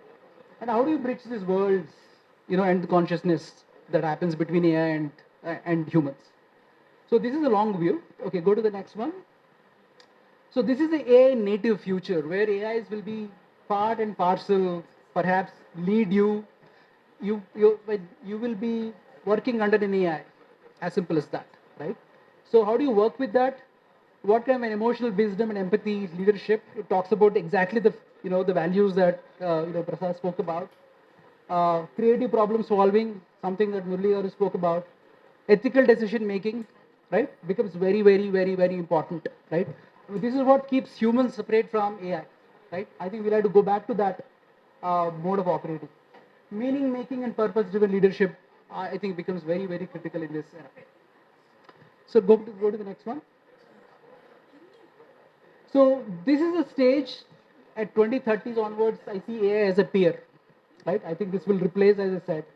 And here, I will not cover everything, but I'm saying the ultimate evolution here would be architect a human AI machine ecosystem. So you're actually working with not just AI systems, but how humans and AI will interact and what kind of a system that you can build together. From a commerce and arts perspective, you are essentially looking at becoming a curator of human in an AI integrated society, right? This will be a society that is dominated by AI, and how are you going to curate, preserve the human values? That becomes your key mantra in the case of, as in, beyond 2030 is the thing. All right, so where are we now? I mean, go to the next one. So the key takeaway for the next 5 years, by the way, this is not a decade, this is just 5 years I'm talking about, right? The key takeaway for the next 5 years is, I think speed is everything. There is an AI model or an AI tool dropping every day, right? If you are doing something, I think you have to do it at a pace at which it is expecting to be, right? I mean, so speed becomes everything. Like somebody said, fail fast. I think it will be fail faster, right? There are places where I am seeing in my own company, we are replacing people who could code, who gave an estimate of, let's say, creating a system that will take 30 days. You know, my AI does it in 2 hours. There's no, and 2 hours with a beautiful packaged code, right? It is real and it is happening. So what is that you can do, I think is important, is to understand, master those skills and, fail at it. Human skill becomes much more premium. Empathy, emotion, culture, how do you preserve that? How do you work with other humans becomes very, very, very, high premium jobs, right?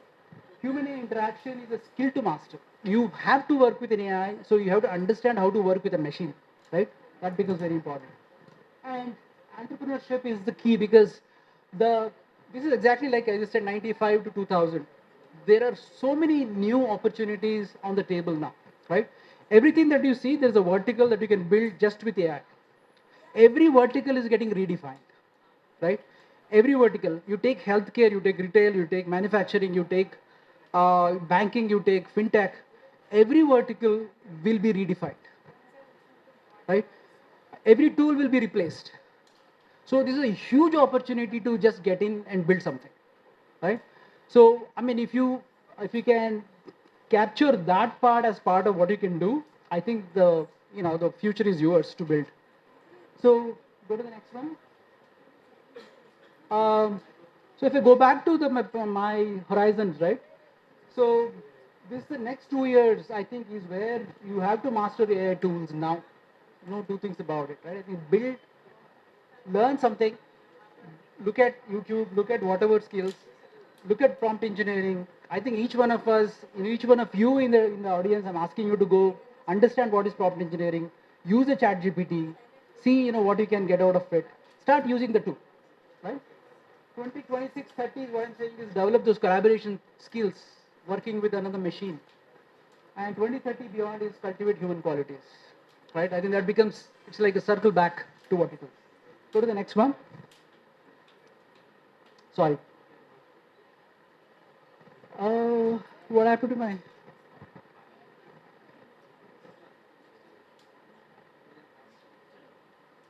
Well, okay. I think it captured the most important one, which I wanted to create. So it'll all go back to Vishwakarmas, right? I think as Vishwakarmas, we know how to build. That's a fundamental, DNA that flows in all of us, right? So I think we are the right community to actually take advantage of AI, because AI expects you to build things, and we are so good at building things, right? I think we'll be the ones who can take advantage of this transformation that is happening in the world today. And I believe we as Vishwakarmas have a fantastic opportunity to really build the future for ourselves, right? So your career and the companies that you build can be the next big story. That's the hope I have for this, and that's a wish I have for everyone in the room. Thank you so much. Any questions? Yeah, sorry. Any questions? I think you're all hungry. So, what? Panel visitors are. After the icon awards, I think. Yeah, yeah. You're saying with AI allow we are left with very few jobs or whatever.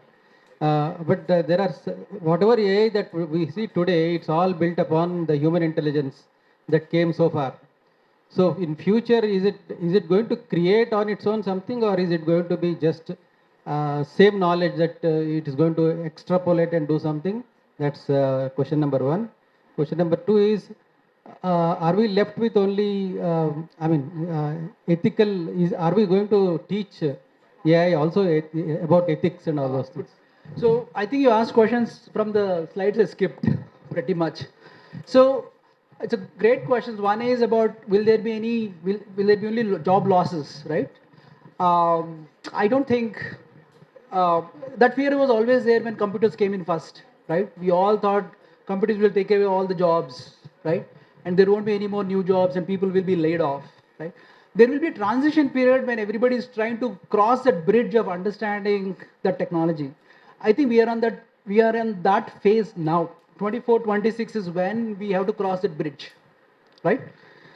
Uh, AI will definitely create new jobs. As I mentioned, I think I talked about what are the jobs going away and what are the jobs that are getting created. I think the left-hand side was all about the jobs currently.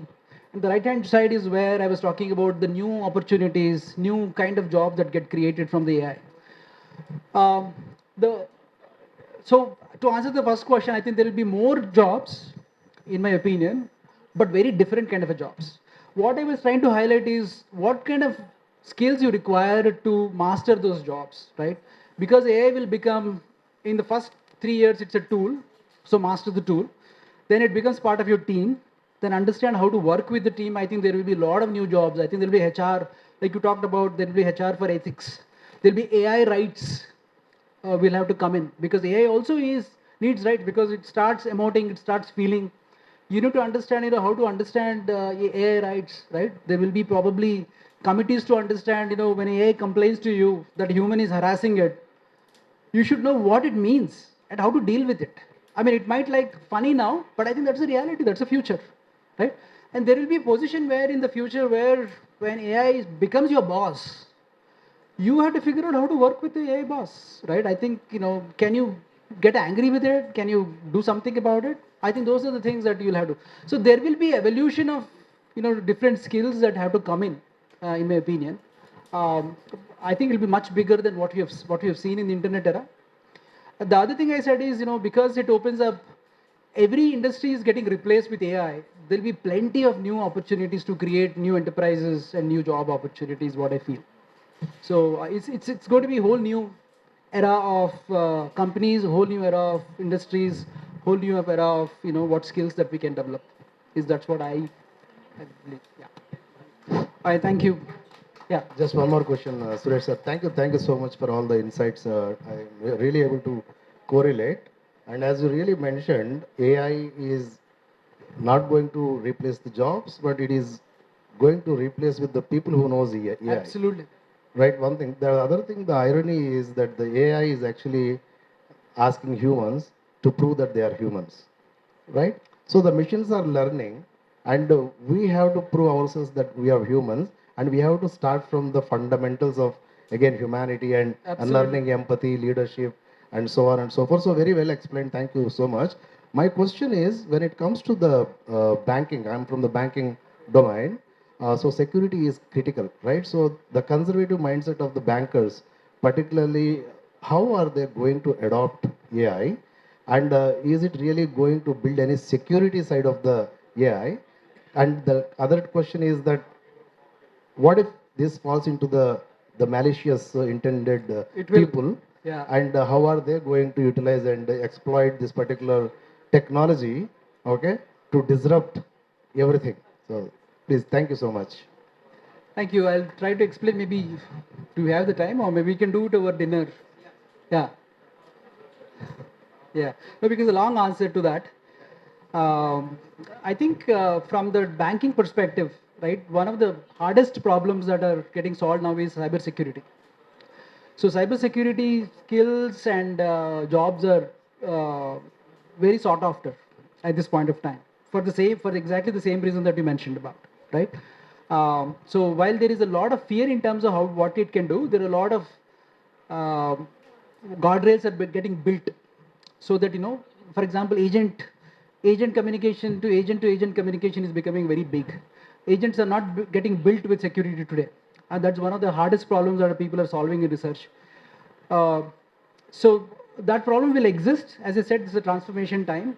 There will be some banks that will go kaput, because if whoever is not implemented will collapse. That will happen in the next 2-3 years. But some banks which are working hard on it, I think will become much stronger, much bigger, and much more better. So that transformation is going to see. I think the second question you asked about, sorry? Yeah, see, that is already happening, right? So the companies which are building this is the big tech companies, right? All of them have this uh, self-imposed rules that they have today. For example, in terms of when somebody asks, "Can I build a bomb?" Right? You can ask that question, right, to ChatGPT. How to build a bomb, right? So some of these LLMs are taught to not respond to some of these kind of questions, but there will be more and more intelligent ways of figuring this out, right? So I spoke also about the governance coming in. The regulation will have to kick in, right? There will be laws that will have to come in. All governments need to very quickly put together some of the laws in terms of what can be done with AI, what cannot be done with AI, what will be outside the purview, what will be inside the purview, right? Whichever country has not been able to do that fast will face issues. There's no two things about it, right? So that's an opportunity also, in my opinion. As an entrepreneur, I want to think about it as an opportunity and do something and fill that gap, right? Yeah. Hopefully, I answered your question. Thank you. Thank you. Yes. Yes. Ah.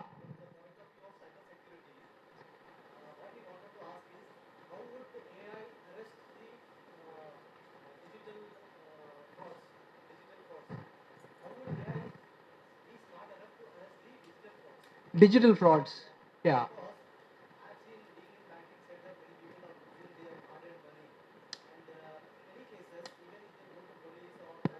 Uh, I mean, if they go to even police stations or cyber fraud officials, they are not getting their hard-earned money back. So how would AI specifically help arrest the digital frauds? That is what he meant. Okay. See, I think what I can tell you is today there is no AI, so there is no system that is kind of connecting the dots to kind of give you a solution that exists, right?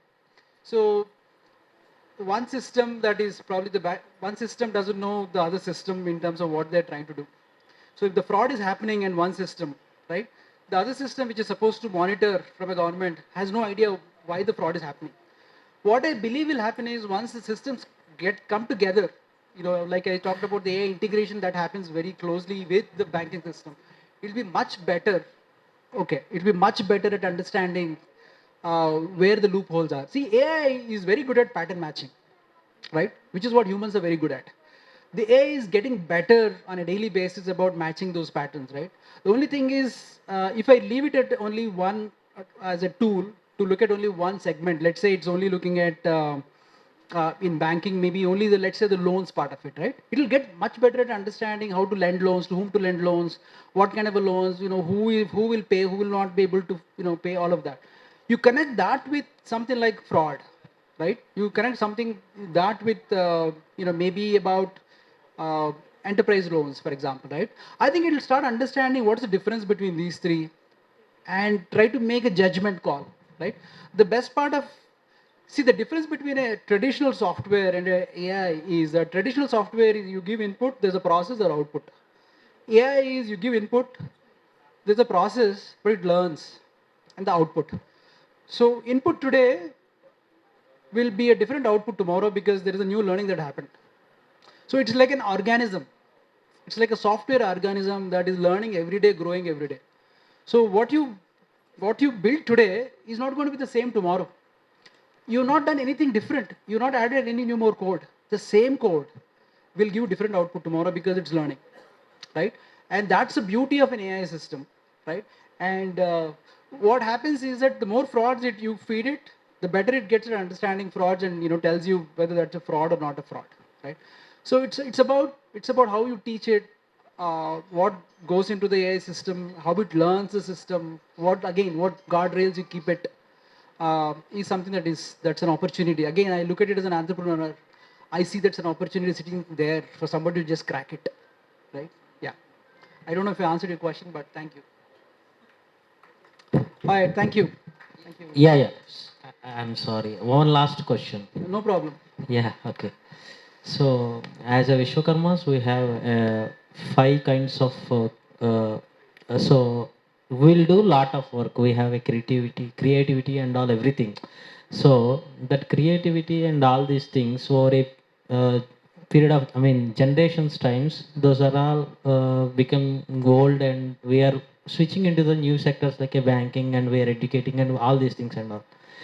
So, in order to, I mean, significant our the way of work. So why don't we go for,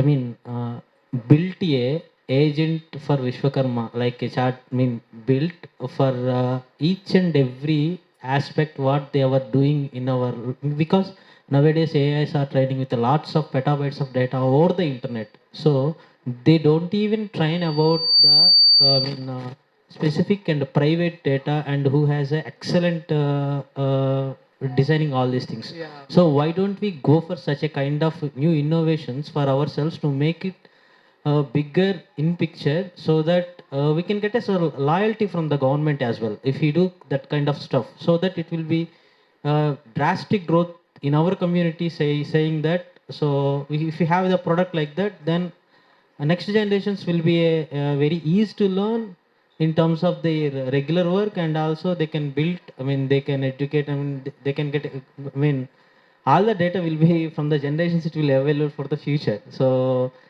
it's just a kind of thought. Don't mistake if anything is wrong. No, you should go build it.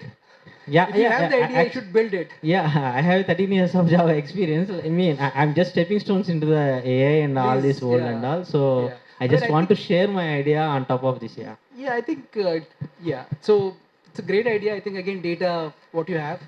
So data generation part and all. Yeah. So that everybody has to take the responsibility if they want to generate a data, because if you have the connections, then if you educate the people in the family, so sometimes, I mean, whatever they were doing the work, then they can just describe and make a one minute or 1.5 minute of video, so that we can extract the data and we can showcase to the whoever want to know from the scratch. So that will be useful, because if once the person is go something somewhere, People then are we, waiting for dinner, okay? okay, So, okay, got it, yeah. thank you. Yeah. I think you have already answered that question by saying Vishwakarmas have invented.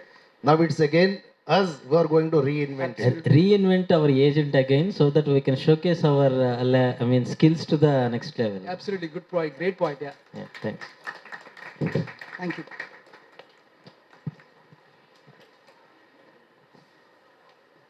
Just a moment, sir. It's also then from VKFST. Thank you. I would like to invite our next. We are honored to have Dr. Tumpala Venkateshwar Rao Garu to share his inspiring story with us. It's my pleasure to give a brief introduction. Dr. Tumpala Venkateshwar Rao Garu has been always being one of the main pillar of VKFST and main patron of VKFST. He is a wholehearted personality who stands in first row in giving.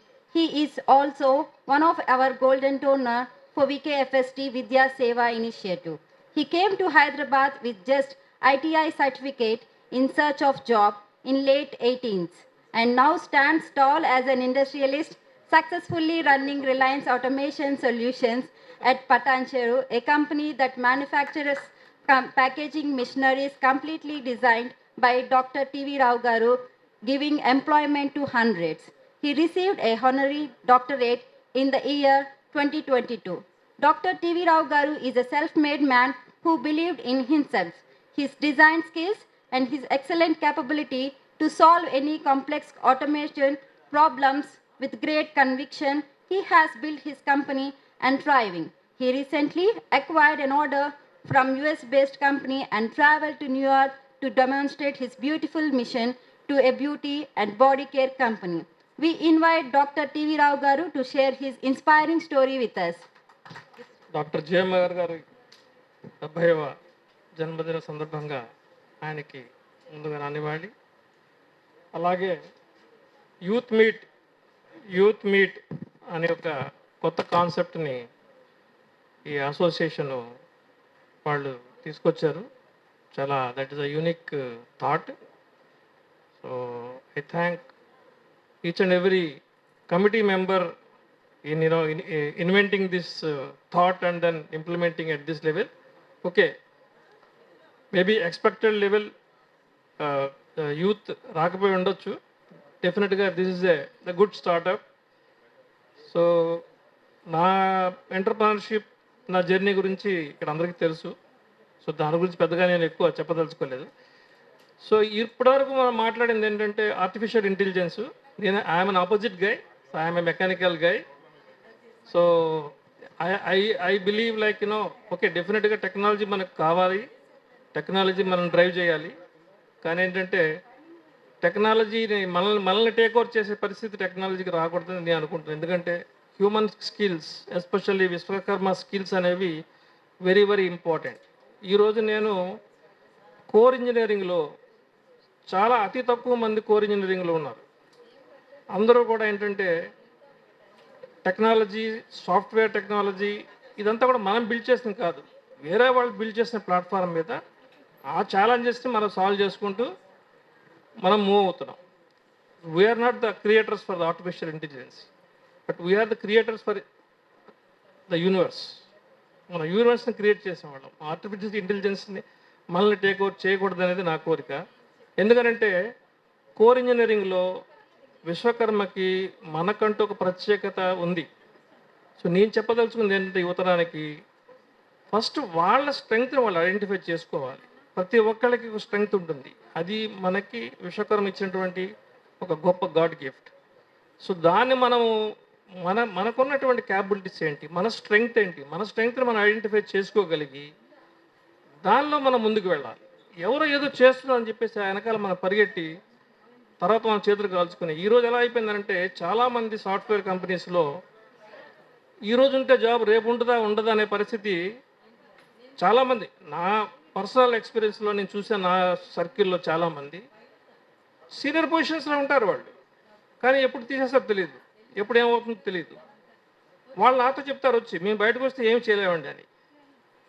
కనీసం tea shop కూడా పెట్టుకోలేరు వాళ్ళు. Because కంప్లీట్గా system dependent. Hands on skills అనేవి పూర్తిగా కనుమరుగైపోయే పరిస్థితి వస్తుంది. It is very alarming. నాలాంటి, ఎందుకంటే నాకున్న ఎక్స్పీరియన్స్కి, ఈ 30 years ఎక్స్పీరియన్స్లో it is an alarming to me. ఎందుకంటే నేను చాలామందిని ఇప్పుడు న్యూ యంగ్స్టర్స్ని నేను రిక్రూట్ చేసుకొని చూసుకుంటే ఎవరికి కూడా they don't have hands on skills మీద. సో జిఎం గారి ఆశయం ఏంటంటే స్కిల్ డెవలప్మెంట్ అనేది మోస్ట్ ఇంపార్టెంట్. ఓకే, మనం we are talking about world youth, that is fine. World youth is growing and they're getting in to AI technology, everything is fine. But మన కమ్యూనిటీకి వచ్చేటప్పటికి ఏ అనేది ఇంకా ఇప్పటికీ హై లెవెల్. అది it is high, it's bouncing. ఎందుకంటే మన కమ్యూనిటీలో చాలామంది చదువుకోవడానికి లేని పరిస్థితులు ఉన్నవాళ్ళు చాలామంది ఉన్నారు. చాలా few percentage of like 5 to 10% people are able to get in to such activities. అంటే ఏ లెవెల్లో లేకుంటే సాఫ్ట్వేర్ డెవలప్మెంట్లో ఉండేవాళ్ళు ఉన్నారు. వేళలో లెక్క పెట్టచ్చు మనలో ఎంతమంది అంత డెవలప్మెంటే ఉన్నారు. ఎందుకంటే అందరూ రాలేరు కదా. అప్పుడు టాప్ 10లో ఉండే వాళ్ళ కాలేజీల్లో వాళ్ళ మీద ఫోకస్ ఉంటుంది. మిగతా 90% ఆఫ్ పీపుల్ ఏం చేయాలి? వాళ్ళు they cannot get in to AI or any software jobs. So వాళ్ళకి నేను చెప్పే అడ్వైజ్ ఏంటంటే believe in your skills, identify your own skills, believe in your skills, దాన్ని డెవలప్ చేసుకోండి. It can be a job, it can be individual entrepreneurship or whatever it is, but identify your skills and then we should believe in hands-on experience.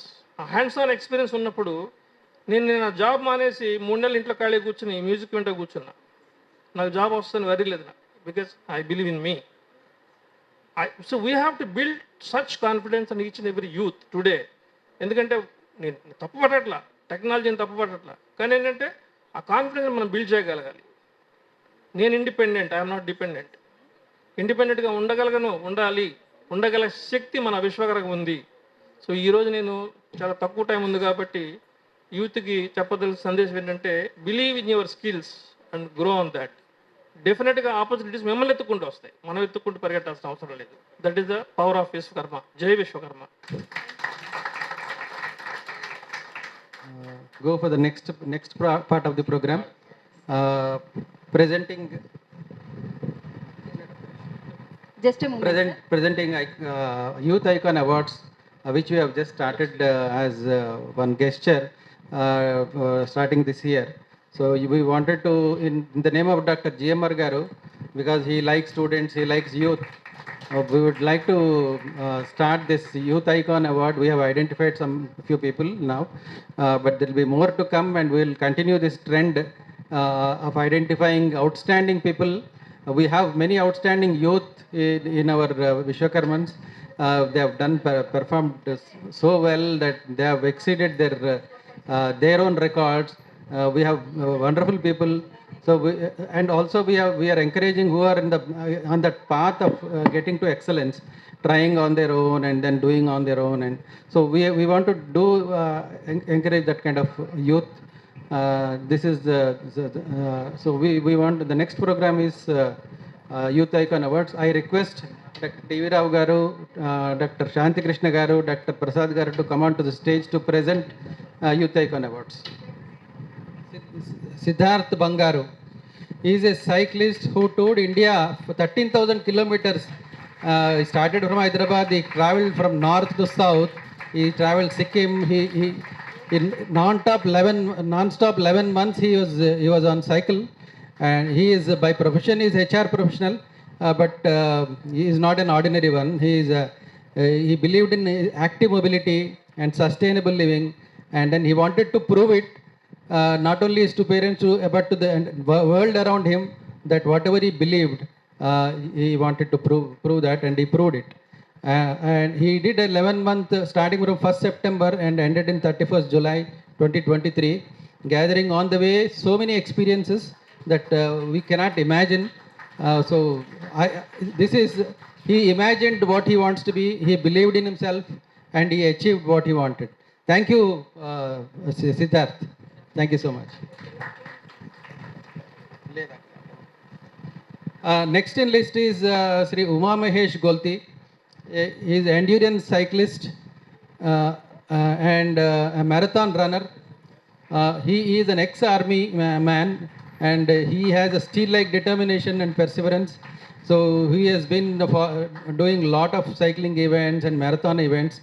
He has given me a long list of his achievements, like Brevets 12, Flichi, a lot of cycling events, and also Randoniers, Hyderabad. He is a member of Hyderabad Cycle Club and so many other clubs. So he has also done 3,700 kilometers Kashmir Kanyakumari cycling expedition for 22 days. He did full marathons 4 times and half marathon several times.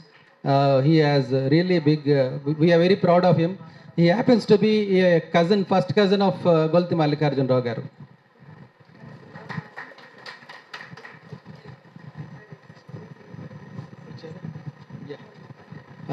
Next on my list is Sri Abhishek Tumpala. Is he there? So on behalf of Abhishek Tumpala, I request Padma Garu to, Padma Tumpala Garu to receive. He's an young entrepreneur.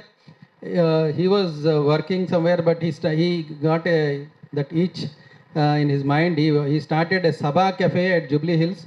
And within a short period of time, he got to the top ranking in the Banjara Hills area. Abhishek Tumpala is the founder of Sabha Specialty Coffee, one of the most loved and thoughtfully built cafes in Hyderabad. He didn't come from hospitality background, but he had a clear vision to create cafe in India, could match the best in the world. So not just in coffee, but in design, equipment, overall experience. So instead of jumping in, Abhishek spent almost a year traveling across country, meeting farmers, roasters, cafe owners, learning everything he could. And that journey turned into Sabha.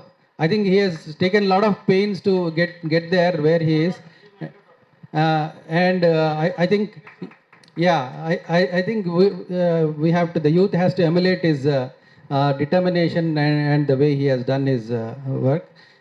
Truly appreciate Abhishek Tumpala. Thank you.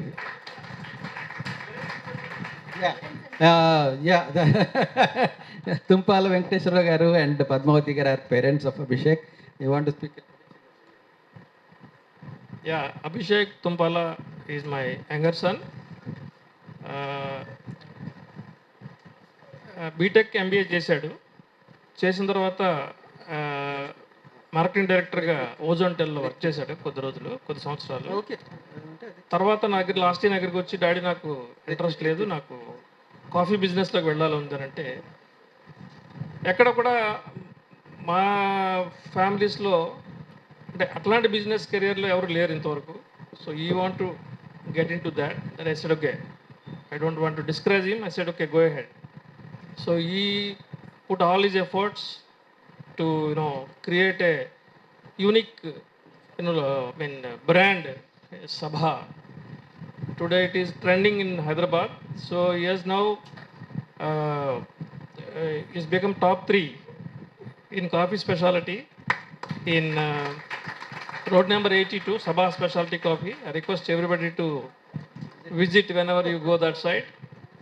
Have a coffee. You can tell my name. And then have a complimentary coffee and give your feedback. Thank you.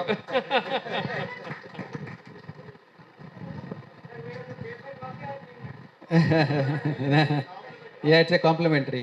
Yes. Thank you, TV Rao garu. Next is Ritvik Venkat Mudapaka for Kuchipudi dance. Ritvik is son of Sri Ardhanarishwara, Dr. Ardhanarishwara Venkat, who is famous for his Ardhanarishwara dance performance and Kuchipudi performance in all over, not only just in Hyderabad and Andhra Pradesh, all over the world he is. And now Ritvik has become a true disciple and also a remarkable person. And he's been learning dancing from at the age of 5 from his father, and now he is learning from her sister. And he has done a lot of performances. He has got a long list of, I can't go through all the lists because of time constraint. He has received Balaratna Kiriti by Vishwakarma Cultural Association, Vijayawada, besides receiving several awards from childhood, Abhinaya Nritya Bharati, Swami Vivekananda Vishishta Puraskar, and participated in Kuchipudi Dance Festival at Telugu University organized by Sangeet Natak Academy. Festival, however, he is just, I think, 22 years old, but he has a lot of achievements for his credit. He is traveled wide in Kolkata, I think, so many Basant Utsav in Bhubaneswar, so many places. I congratulate, hearty congratulations, Ritvik. Very proud to have you here in the middle of us. And we are from VKFS, we feel proud that we are giving you a award. Thank you. I forgot to say that he has developed his own dancing patterns by where when you dance, he creates patterns on the ground like lion, Simhanandini, peacock, India map, Vishwakarma Avirbhavam, Mahishasuramarddini. So he developed all those things on his own at such an young age. And with our family is very close to Venkat, his father. I think we lost him at very young age. Actually, he had a lot of career. We feel that void, but now Ritvik is filling that. Thank you, Ritvik. Next is Lakshmi. Next. Next, Kosuri Lakshmi Priya again for dance. So we are trying to cover different fields, entrepreneurs, sports people, and dance and arts. So Mr. Ganesh Garu also is welcome here. So he has recommended. So she Lakshmi Priya has been learning dance for quite an young age. For 10 years, she learned Kuchipudi from Guru Srihari Ramamurthy Garu and Bharatanatyam for 5 years from Guru Bina Shashidharan. And she has a diploma in theatre from Protti Sri Ramalu University. She has founded her own dance school, Ashwakesha Dance Academy, and passing on her learning to the next generation. She, at an young age, she has been doing a lot of performances throughout Andhra Pradesh and also outside AP. Thank you so much, Lakshmi. Yeah. So, I think so అందరికీ నమస్తే అండి. నమో విశ్వకర్మనే. She is from Vishwakarma. Actually, from last 5 years, she is teaching one dance academy, and she is a dance teacher. ఆవిడ చంద్రబాబు నాయుడు గారి దగ్గర కూడా performance చేశారు.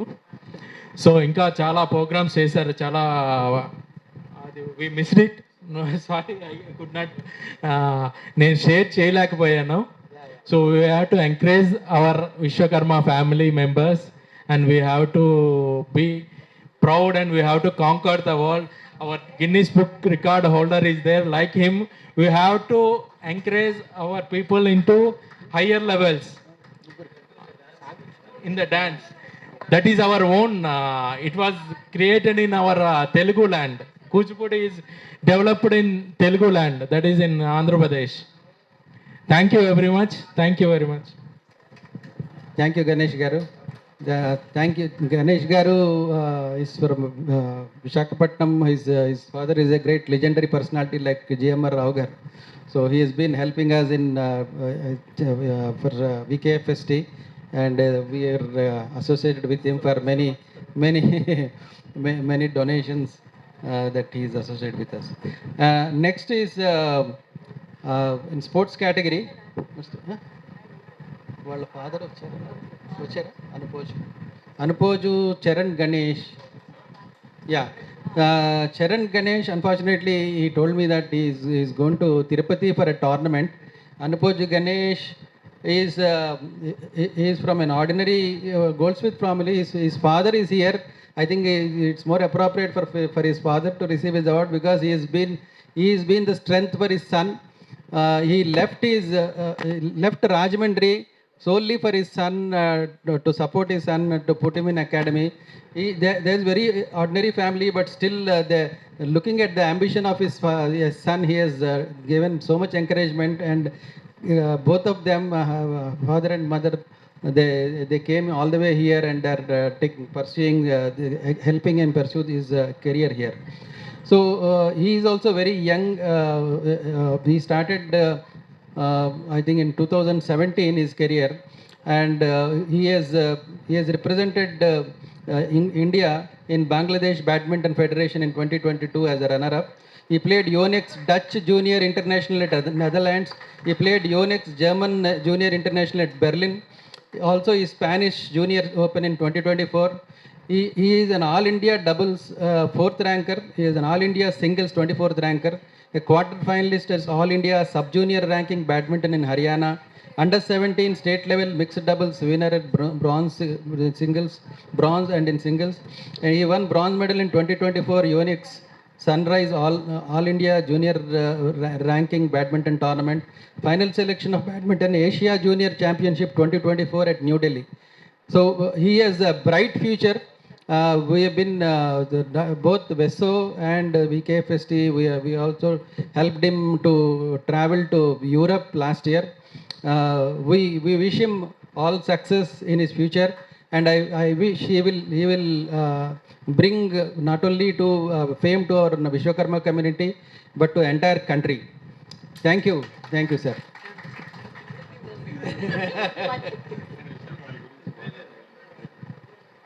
Shanti Krishna Garu is a Guinness Book World Record holder.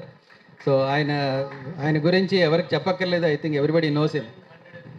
1111 శాంతి కృష్ణ గారు మాట్లాడు. సభకు నమస్కారం. సభా వేదికకు అధ్యక్షత వహించినటువంటి నరేంద్ర గారికి, కార్యక్రమంలో పాలు పంచుకుంటున్న కుటుంబ సభ్యులందరికీ కూడా పేరు పేరున శిరసాభివందనాలు. అందరూ డాక్టర్ గొల్తి మల్లికార్జునరావు గారు మరణించారు అని అనుకుంటున్నారు, కానీ అది అవాస్తవం. వాస్తవం ఏంటంటే ఆయన జీవించే ఉన్నారు. అది ఎలా అనే ఒక క్వశ్చన్ వస్తుంది. భౌతికంగా దేహం నుంచి ఆత్మ విడిపోయినంత మాత్రాన మరణించినట్టు కాదు. ఎప్పుడు నిజమైన మరణం పొందినట్టు అంటే ఆ వ్యక్తి గురించి ఈ ప్రపంచంలో ఎవరు స్మరించని నాడు ఆ వ్యక్తి నిజంగా చనిపోయినట్టు. అప్పటి వరకు ఆయన బ్రతికే ఉన్నాడు. ఇది యుగాల నుంచి ఇప్పటి వరకు కూడా కంటిన్యూషన్ అవుతుంది. యుగాలలో శ్రీరాముడు, శ్రీకృష్ణుడు వాళ్ళ గురించి ఇప్పుడు మాట్లాడుతున్నామంటే వారు ఇప్పటికీ బ్రతికే ఉన్నారు. అలాగే కారణ జన్ములు మహానుభావులకు మాత్రమే ఆ గొప్పతనం దక్కుతుంది. ఇకపోతే ఇప్పటిదాకా వక్తలంతా కూడా చాలా బాగా యూత్ను ఇన్స్పైర్ చేయడానికి మాట్లాడారు. యూత్లో అంటే డిఫరెంట్, మిగతా యూత్ వేరు, విశ్వకర్మ యూత్ వేరు. ఇందాక వీరు టీవీ రావు గారు చెప్పినట్టుగా ఈ డిఎన్ఏలో చేంజ్ ఉంటుంది. ఇది నేను చెప్పట్లేదు, సనాతన ధర్మం నుంచి చెప్పుకుంటూ వస్తున్నది. ఎలా అంటే మాతృదేవోభవ, మీరు చిన్నప్పటి నుంచి ఉంటున్నారు, మా తాతలు కూడా విన్నారు. పితృదేవోభవ, ఈ రెండు కూడా మీకు తెలుసు. నెక్స్ట్ ఆచార్య దేవోభవ అంటారు. ఆచార్య దేవోభవ అంటే అర్థం ఏంటి? మనకు విద్య నేర్పినటువంటి గురువు కూడా దేవుడితో సమానమని అందరికీ తెలుసు. అది 100% తప్పు. ఆచార్య దేవోభవ అంటే విశ్వకర్మలు కూడా భగవంతునితో సమానమని సనాతన ధర్మం చెప్పింది. ఇది మిస్గైడెన్స్ చేసి గురువు మీదకి దోసేశారు. ఎలా విశ్వకర్మలు?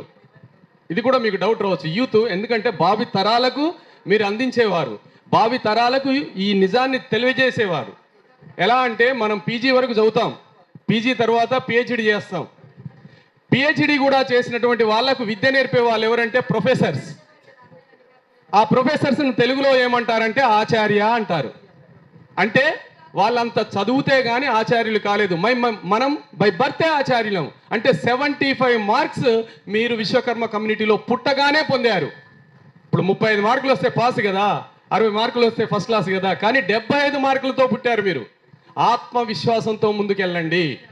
యూత్ ఎవరైనా కూడా మీరు సామాన్యులు కాదు, నేను సామాన్యుని కాదు, విశ్వకర్మ కమ్యూనిటీలో పుట్టిన వాడిని అనేటువంటి ఆత్మస్థైర్యంతో మీరు ముందుకెళ్లాల్సిందా అవసరం ఉందని చెప్పి యూత్ని నేను కోరుతున్నా. ఎందుకంటే దానికి ఇన్స్పిరేషన్గా నన్ను నేనే చేసుకుంటాను. ఇప్పుడు ఇక్కడ ఈ కార్యక్రమం జరుగుతుందంటే దీని వెనకాల కనీసం ఒక 10-15 మంది కృషి చేశారు ఒక ప్రోగ్రాం చేయడానికి. నేను ప్రపంచంలోనే అత్యధిక ప్రోగ్రాములు చేసిన వ్యక్తిని. 54 దేశాల్లో 1111 ప్రోగ్రాములు చేశాను. అలాంటి వ్యక్తి వెనక ఎంతమంది పనిచేసి ఉండాలి మీరు అనుకుంటారు? కానీ సింగిల్ మ్యాన్, నేను ఒక్కనే, నా వెనక వీళ్ళంతా ఉన్నారనే కాన్ఫిడెన్స్తో నేను చేశాను ఇప్పటి వరకు. అది సాధించాను, ప్రపంచంలోనే హైయెస్ట్ నెంబర్ తీసుకొచ్చాను. యూత్ కూడా దయతో మీ అందరిని రిక్వెస్ట్ చేస్తున్నా, మీ వెనకాల సమస్త విశ్వకర్మ కుటుంబం ఉంది, విరాట్ విశ్వకర్మ పరమాత్మ ఉన్నాడు అనే ఆత్మస్థైర్యంతో మీరు ముందుకెళ్లాలని ప్రతి ఒక్క యూత్ను నేను కోరుతున్నా. Thank you very much.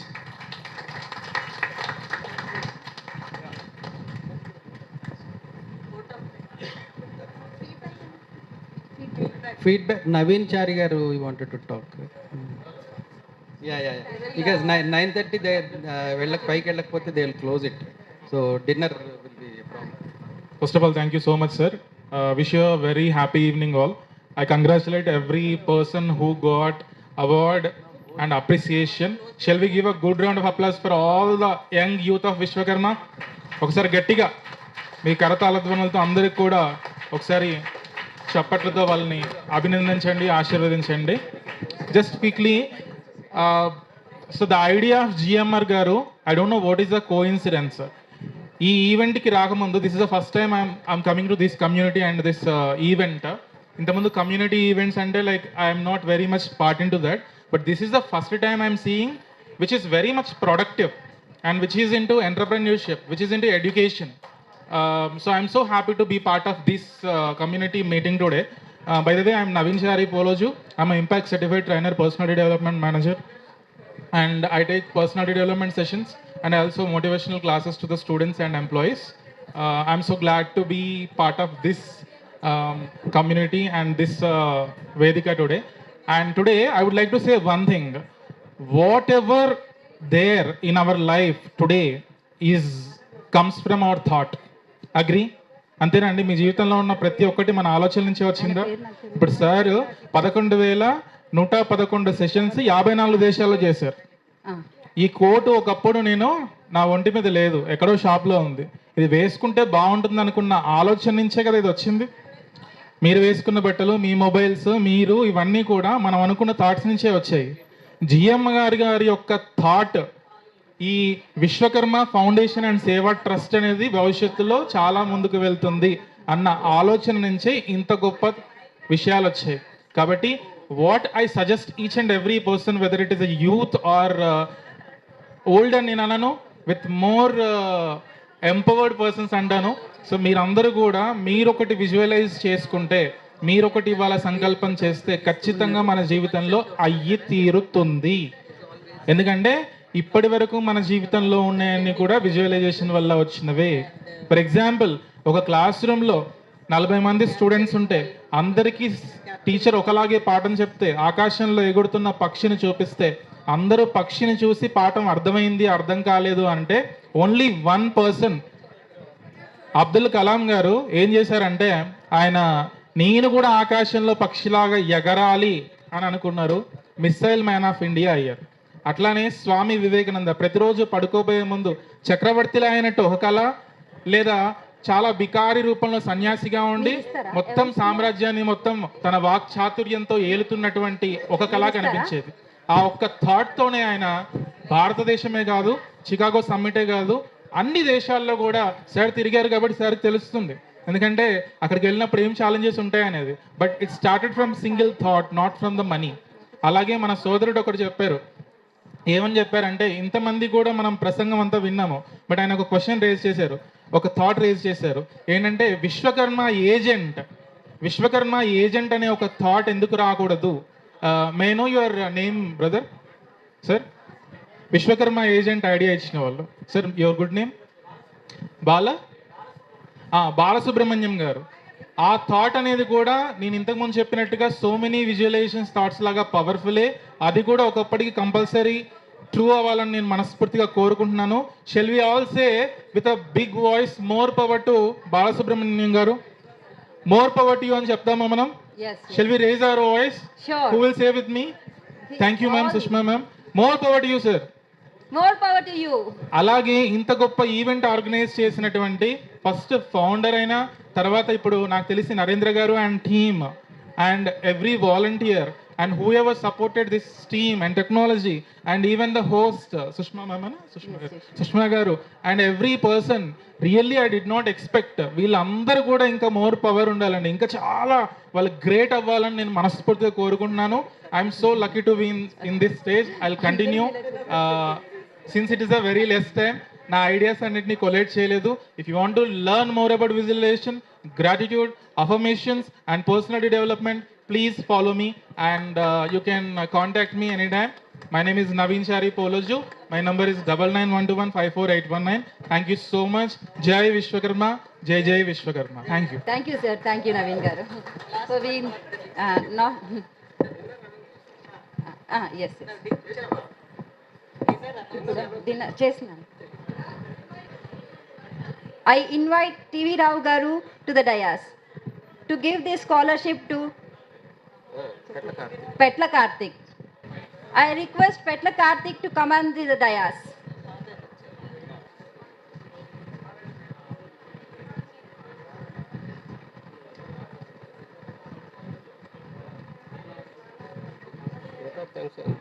Just 2 lines. Thank you sir. Thank you. On behalf of VKFST, we are so grateful to everyone who participated in the youth meet. Thank you for making it a success. Thank you everyone and have dinner, please.